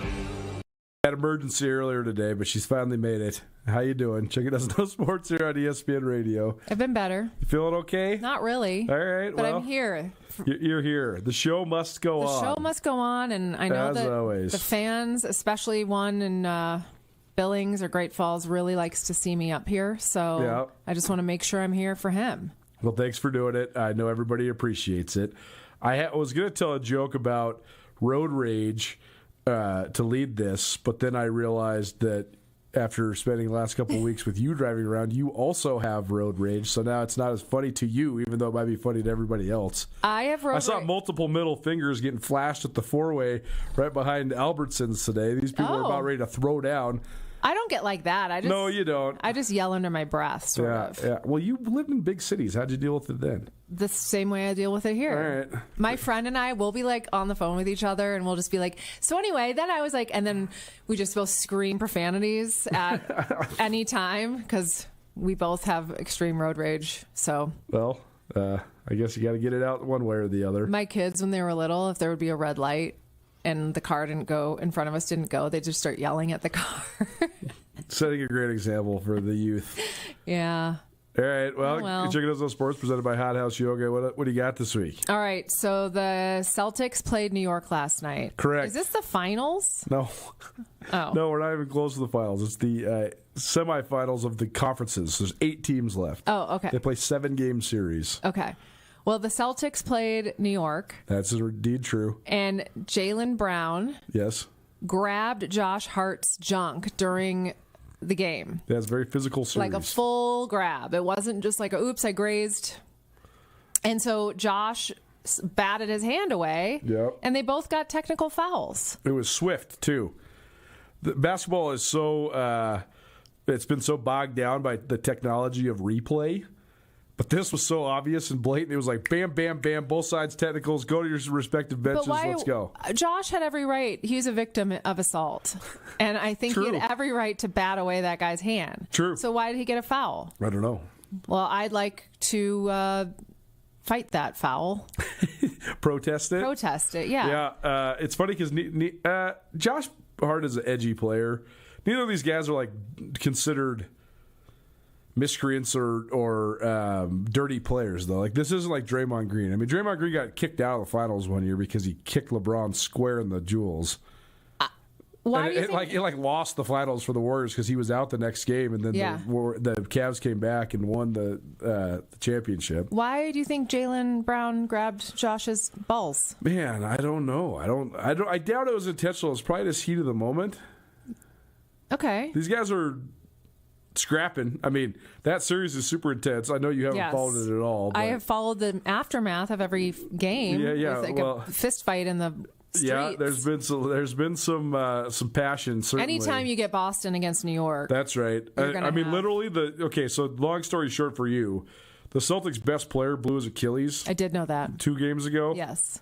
And last night, Boston literally just won because they were like, we're not losing to New York and Boston. These guys might beat us, but we got to let them celebrate in New York. We can't lose in Boston. That's too embarrassing. So did Boston win? Boston won last night in Okay, Boston. Okay. It was full just pride. Like they had no business winning, and then they just They just did it. Yep. So what's the deal now? Now they go to New York? Yeah, and again, I know you don't follow this that closely, but the Knicks have been sort of the laughing stock of the league for the last 25 years. And it's been a really weird thing for the NBA because obviously New York's the biggest market, but it's also like such a basketball place. And Madison Square Garden is the sweetest arena in all of, sports pretty much. I mean, it's the most iconic arena probably in the world for basketball. So it's been weird that the Knicks have been not very good. Meanwhile, the Celtics have been awesome for forever, for 45 years, 50 years, whatever. So if the Knicks can get this, it's going to be such major bragging rights on the East Coast. Yeah. The Celtics also have a built-in excuse. Their best player's leg exploded. So right. But that's just sort of the way the cookie crumbles. I mean, like the Warriors are out because Steph Curry's leg got all busted up in the first game. So, do you think the guy whose leg got busted out, Jason Tatum, is going to go see Aaron Rodgers' Achilles guy? Wow. So that's what's actually funny is that most of these pro athletes do see the same like orthopedic specialists because they're so elite. Right, of course. Like Dr. James Andrews made this huge name in the 2000s because he would do everybody's knees. He did not Dr. J. Not Dr. J. Okay. Dr. James Andrews. He did Tom Brady's knee. He did. I'm trying to think of other famous people. He was like the ACL guy for pro athletes. Wow. Well, quite a job. Hopefully, he called Aaron and said, "Hey, who's your Achilles guy? I gotta see him." I saw like a picture of him in the hospital, and it's bad. It's bad. Yeah, the big difference between Aaron Rodgers and Jason Tatum is that Aaron Rodgers is old. Jason Tatum is still young. Jason Tatum just turned 27. So so he's got a good chance at coming back. He does. Better than old A-Raj. What do you think A-Raj is doing? He did. He came back. I mean, yeah. What do you think he's doing? Peyote. At this moment, peyote. Oh, there were rumors he got married. Whoa. He was wearing a ring. We don't know. Wow. A witch doctor. He was wearing a ring. And so all the, I noticed you're not wearing yours. Yeah, just realized I forgot wife's it. Out of town. No, see, that ain't it. I just completely forgot. Now I'm like, where is it? Well, oh no, where did I do with it? It's bet you it's in the bathroom in the Missoula Brackhouse. Oh my God, that's hilarious. Yeah. I'm going to take it down to one of those gold and silver places. Jeez. No kidding. $3,300 an ounce. Jesus. I'm kidding. I wouldn't do that. All right. So Jason Tatum's out. Yeah. Do you have a you're a Chicago girl. Mm-hmm. I know you know nothing about these two teams. Would you rather have New York or Boston win, just as a society? I'm voting for New York because I love a comeback. Sure. So I'm it's just good for basketball too, right? Because all these games are sweet or whatever, but like when the Knicks play the Pacers, that is the ultimate like Midwest small town team versus like the big dog, right? Like Indiana, they show the crowd and it's packed and they love it, but it's just a whole bunch of like white people with glasses on. Yeah. And then they show Madison Square Garden and it's like all the greatest players that ever played for the Knicks and all these celebrities and like Derek Jeter's sitting there. Tracy Morgan's barfing. It's totally polar opposite. So I'm going for New York because I think I'd like to see them win. All right. I love a comeback. All right. Chicken Does No Sports here on ESPN Radio. What else you got this week? All right. So today, the NFL teams started releasing their schedules. So dumb. And they're making these like videos and they're all doing, not all of them, but I think a lot of them are doing them. So they're doing like funny little bits for whoever they're playing. So the Jacksonville Jaguars used Sabrina Carpenter's different poses from her different concerts. Okay, can I tell you this? Yes. If you have talent, I got respect for you, even if I don't really like your music. Like, I don't like Taylor Swift's music. Mm-hmm. And I also think she might be possessed by the devil, but that's a whole different story. She made a deal with the devil. She might have. And she might Kris just Jenner. be like Satan's, stepdaughter or something. But the talent is prodigious. I mean, it's incredible that she can be able to go on these world tours and like the stadium. I mean, it's like second to none in terms of live shows and stuff. I hate Sabrina Carpenter. Oh wow! Like I just cannot even believe that is popular music. It's just so bad. I don't mind it, but I'm not like, oh my God, I got to go to Sabrina Carpenter. I asked my wife. I said, "What's your number one concert you'd like to go to?" And she's like, "That." And I'm like, "Great, I'll get 2 tickets for you and someone that's not me." Yeah, no, you wouldn't go to that. No way. She's also 10 years too old to go to that. That's what I'm saying. No And if you're going to spend $300 on a ticket, go see somebody that actually plays an instrument. I mean, she's cute and stuff, but she's pretty racy on her stage. And she only has like 2 albums, so like how many songs can you possibly play? But so all of Sabrina Carpenter's so Jacksonville Jaguars, like if they were playing against the Bears, sure, they had a different kind of slutty pose of Sabrina Carpenter. Wow. It was just very interesting. Okay, so that was that. Then I get the social media thing. I also think it's so funny how much the fan bases just dwell on this stuff. Yeah. Like talk radio all day today was, the schedule's out. How many games is your team going to win? And it's like, how do you even know? How do you even know? There's just like this perception that it's just slotted, but the NFL, the structure of the NFL is perfect. That's why it's such a parity-ridden league. They make the schedules so that there's a huge chance that half the teams that were good last year are not good this year because they want it to rotate around. Yeah. That's why teams like the Chiefs are such an anomaly, or like the Patriots. They keep winning. Yeah. But like if you finished first last year, you're going to get a harder schedule this year so that they can try to like cultivate equity. So like when everybody say, well, the schedule's out, my team's going to win this big, it's just like you have no clue. You got no clue. Right. No clue. Okay, so the Colts put out their schedule, and they made like sort of cartoon Minecraft-looking drawings. I still don't understand what Minecraft is. I don't either. Tutel's daughter had a Minecraft birthday, and I tried to have her explain it to me, and I still don't get it. It's like if Legos were on a computer. Sure, it's like Sims. It can be. You're like building a city? You can, yes. Okay. Yeah. Did you hear about the terrorist attacks in the Minecraft? No. So like they build up these societies and everybody's like living together. You're playing this online. Well, then they started building football stadiums. Then this like crazy person decided to start like Minecraft bombing. So like there would be a game going on and it's just like it's a simulation of society, right? Mm-hmm. So there's a football game going on in this fabricated city. And somebody would, like some Minecraft guy would walk in there with like a bomb and like it would go off. And Tommy has all sorts of TikToks about this. Okay. It is so darkly hilarious. Yeah. I couldn't believe it. But even with that, I still don't understand Minecraft. I don't either. But what do you get more, Minecraft or Bitcoin? Neither. Yeah, me neither. It's so confusing. All right. Can I finish? Yes, please. Okay. Yeah. Minecraft. ADD brought to you by let's make this segment great. Okay, so they their little screenshots were different sort of Minecrafty looking animations. And for their game against Miami, they had a dolphin in a Tyreek Hill jersey. Like an actual dolphin? No, like I said, a Minecraft it's a cartoon. Dolphin. Okay. Simon listening to me. No, I am listening. All I thought of was Ace Ventura and the actual dolphin, Snowflake. Okay, anyways. So the Minecraft dolphin does what? Minecraft dolphin, and he's in a Tyreek Hill jersey, and the Coast Guard's after him, and they're kind of making fun of Tyreek Hill's police situation last year. Okay. Then they had Patrick Mahomes' dad in a boxing ring when they were playing the Chiefs. Anyway, they had to take everything down because they were like all really not very kind-hearted things. Controversial. Yes, and of course fans went crazy. Tyreek said, I thought it was funny, they should leave it up. But they didn't. They revised their whole thing. So. Huh. But, people are talking about him. I don't think anyone was talking about the Colts. Yeah, it's such a sign of the times, this whole NFL schedule release thing, because such a huge amount of NFL fans care about this day so much, and it helps them capture the news cycle when it's like not even close to football season.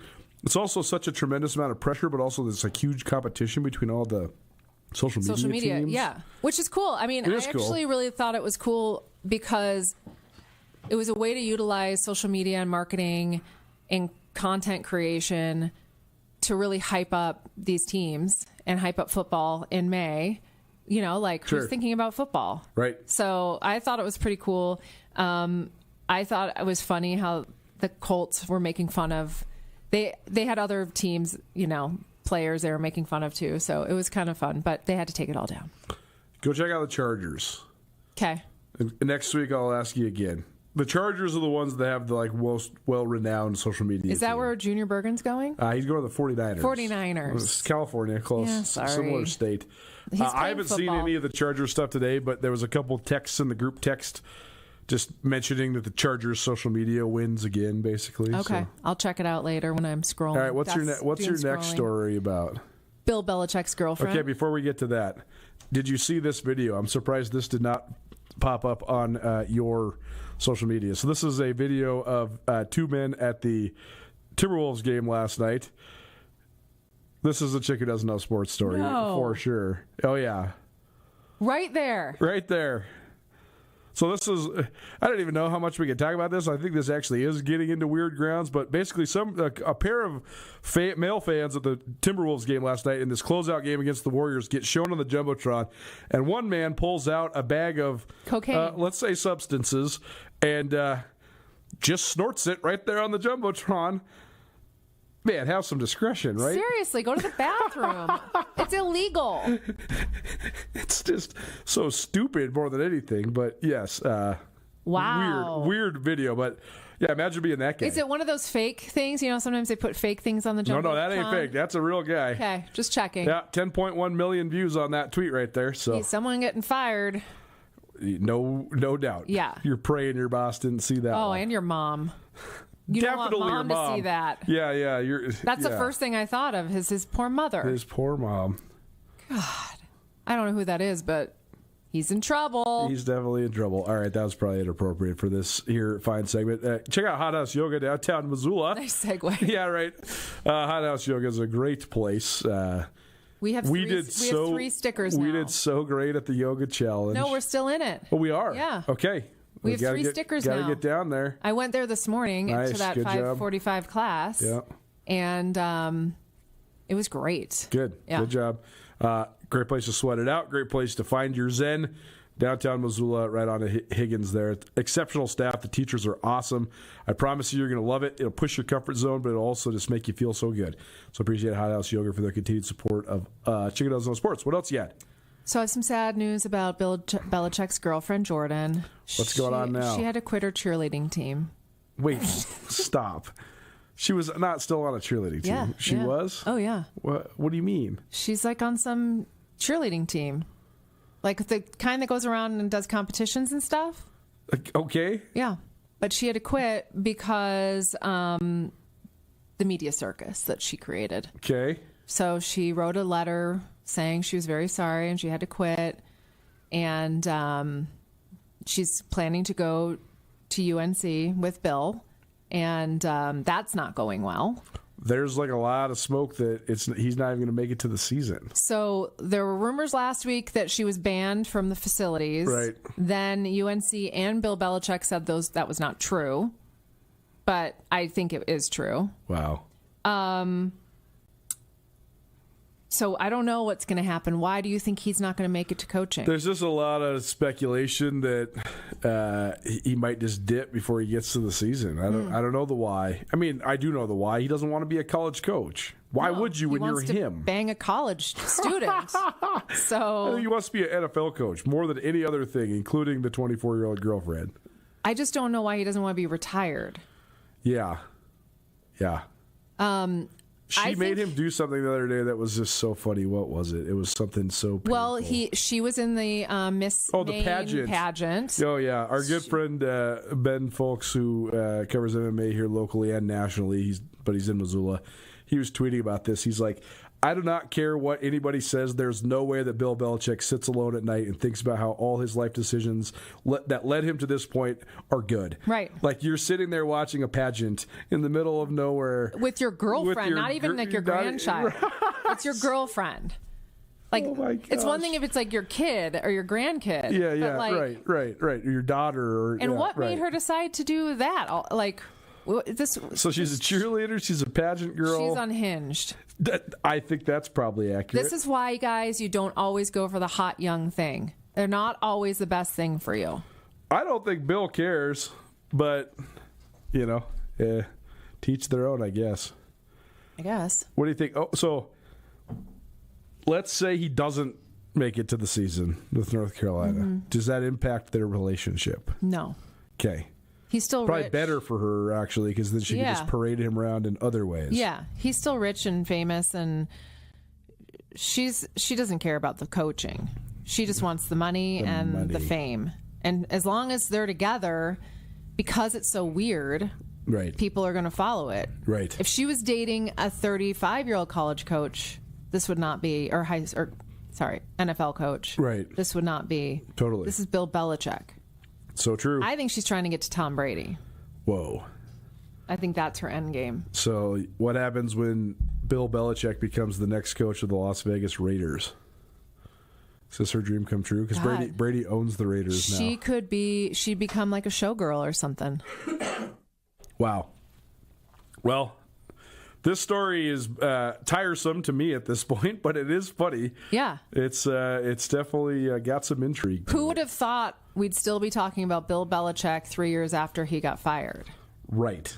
For this reason, too. Yeah, but just at all. Like, yes, he was going to go coach football or college, but like, I don't know if we would be following his every move if he wasn't dating a 24-year-old. We definitely wouldn't. Yeah. So, I guess all press is good press. Maybe.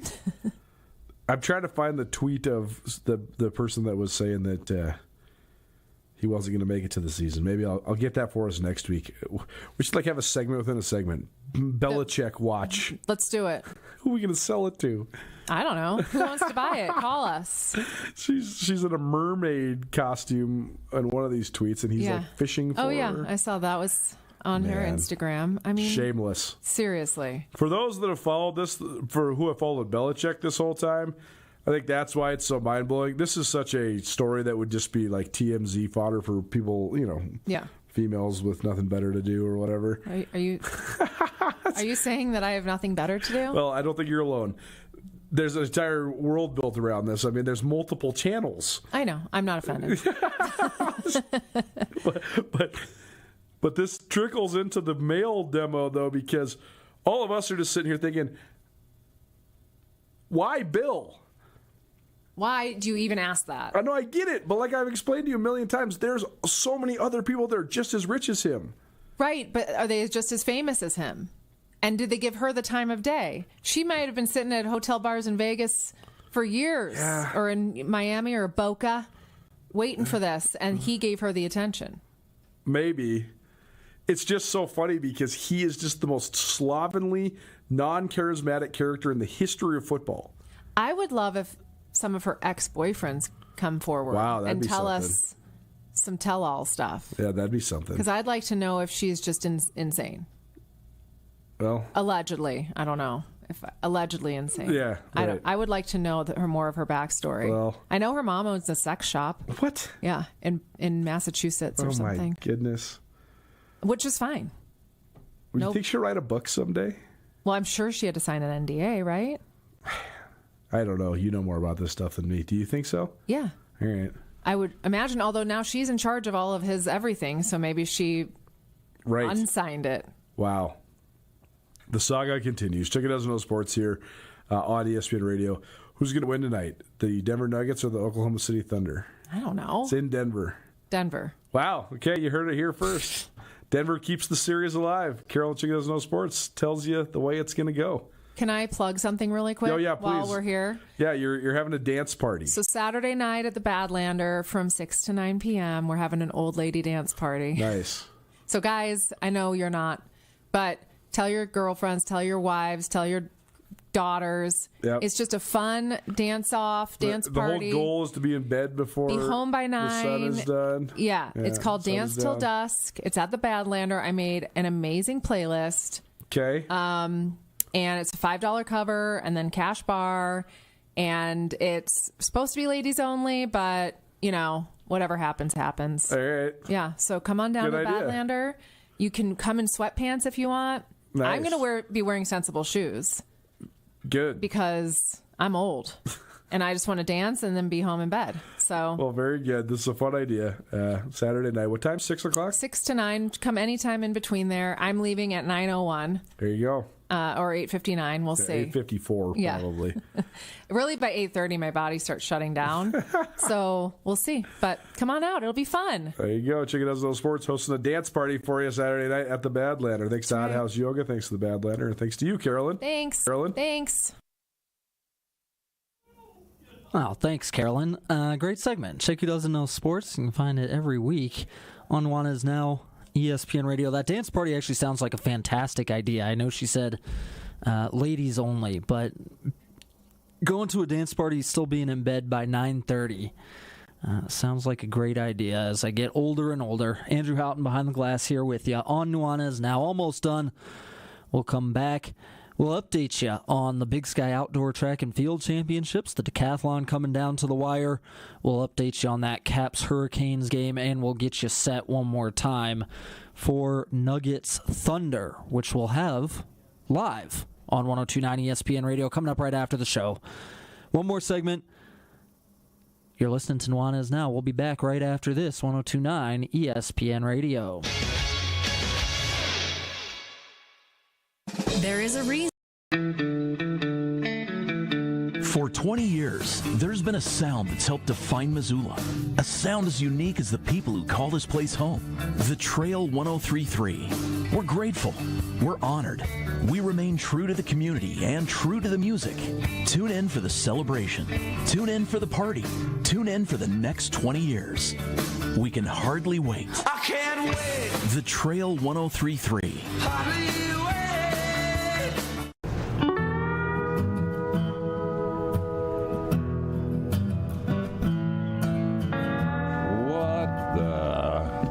What are you drinking?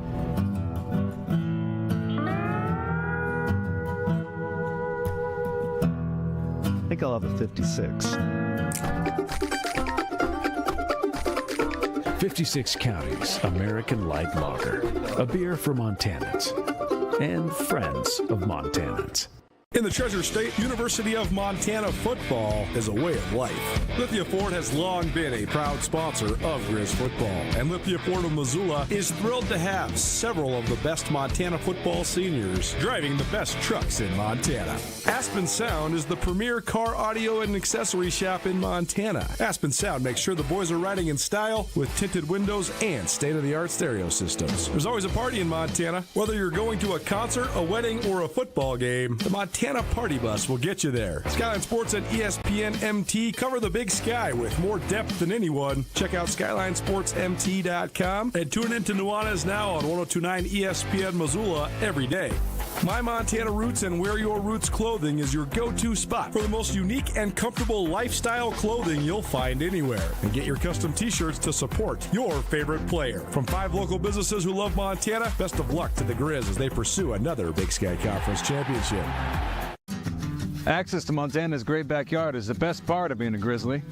At the University of Montana, our classrooms are the mountain peaks, river valleys, and never-ending plains of the Big Sky country.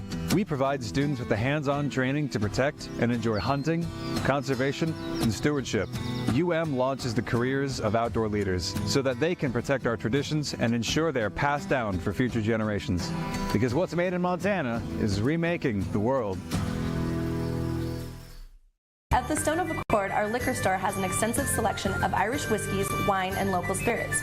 We also have exciting events daily, and our complimentary beverages are always served with a smile.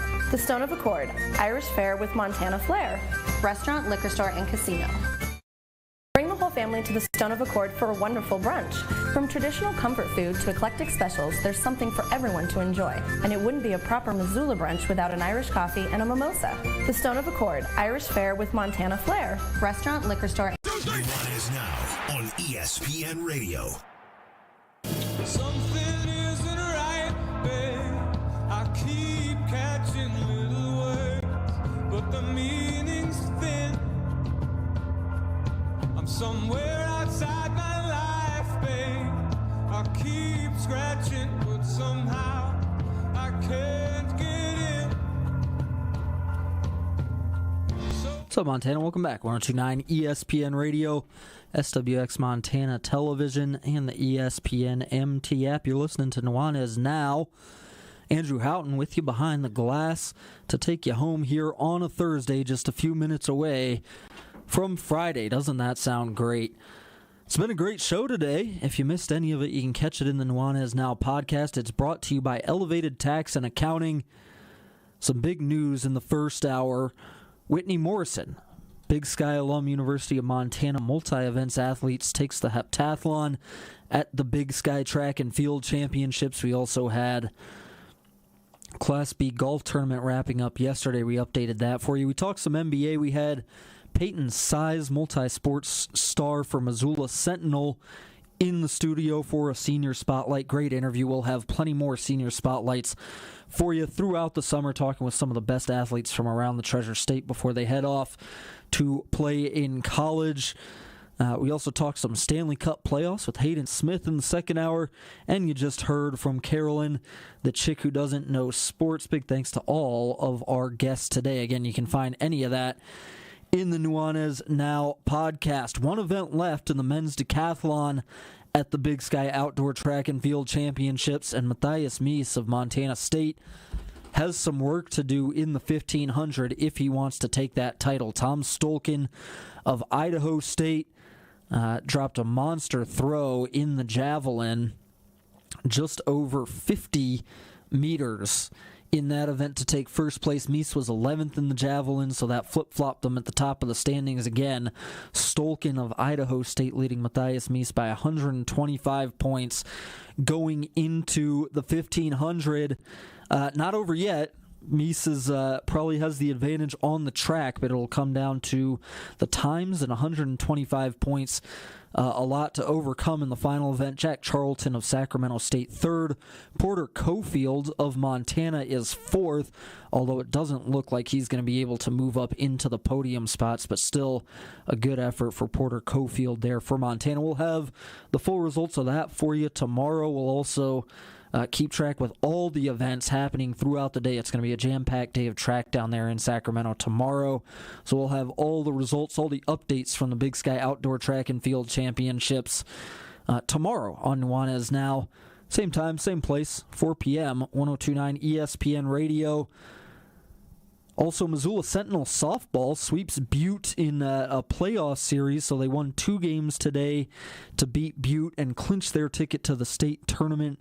Won the second game 9-5, so they took 2 in that 2 out of 3 series. That was the 4 versus 5 matchup to go to the state tournament. So Missoula Sentinel is in. Missoula Big Sky hosts Helena Capital on Saturday in a, again, 3-game series for the chance to go to state in Class AA softball. We will have the NBA playoffs coming up for you right after the show. Tip between the Oklahoma City Thunder and the Denver Nuggets is at 6:30 p.m., so we'll kick you right into the pregame show here on ESPN Radio. So if you want to listen to that game, keep it locked to 102.9 ESPN Radio.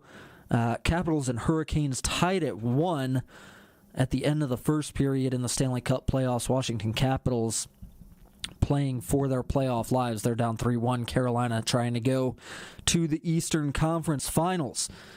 That'll just about do it for us today on Nuanez Now. Tomorrow, Rajim Seabrook in studio for a Freestyle Friday. That'll be great. Probably some more basketball talk coming up. Maybe some NFL talk. We didn't get to the schedule reveals today, but maybe we'll hit that with Rajim tomorrow. Whatever it is, you can be sure that those two guys, Colter Nuanez and Rajim Seabrook, will be having fun in the studio. We'll also have Jeff Safford catching up with Tyler Jeske, assistant coach for the Missoula Paddleheads. That's right, it's almost baseball season in the Garden City. All that tomorrow at 4 p.m. That'll do it for us here.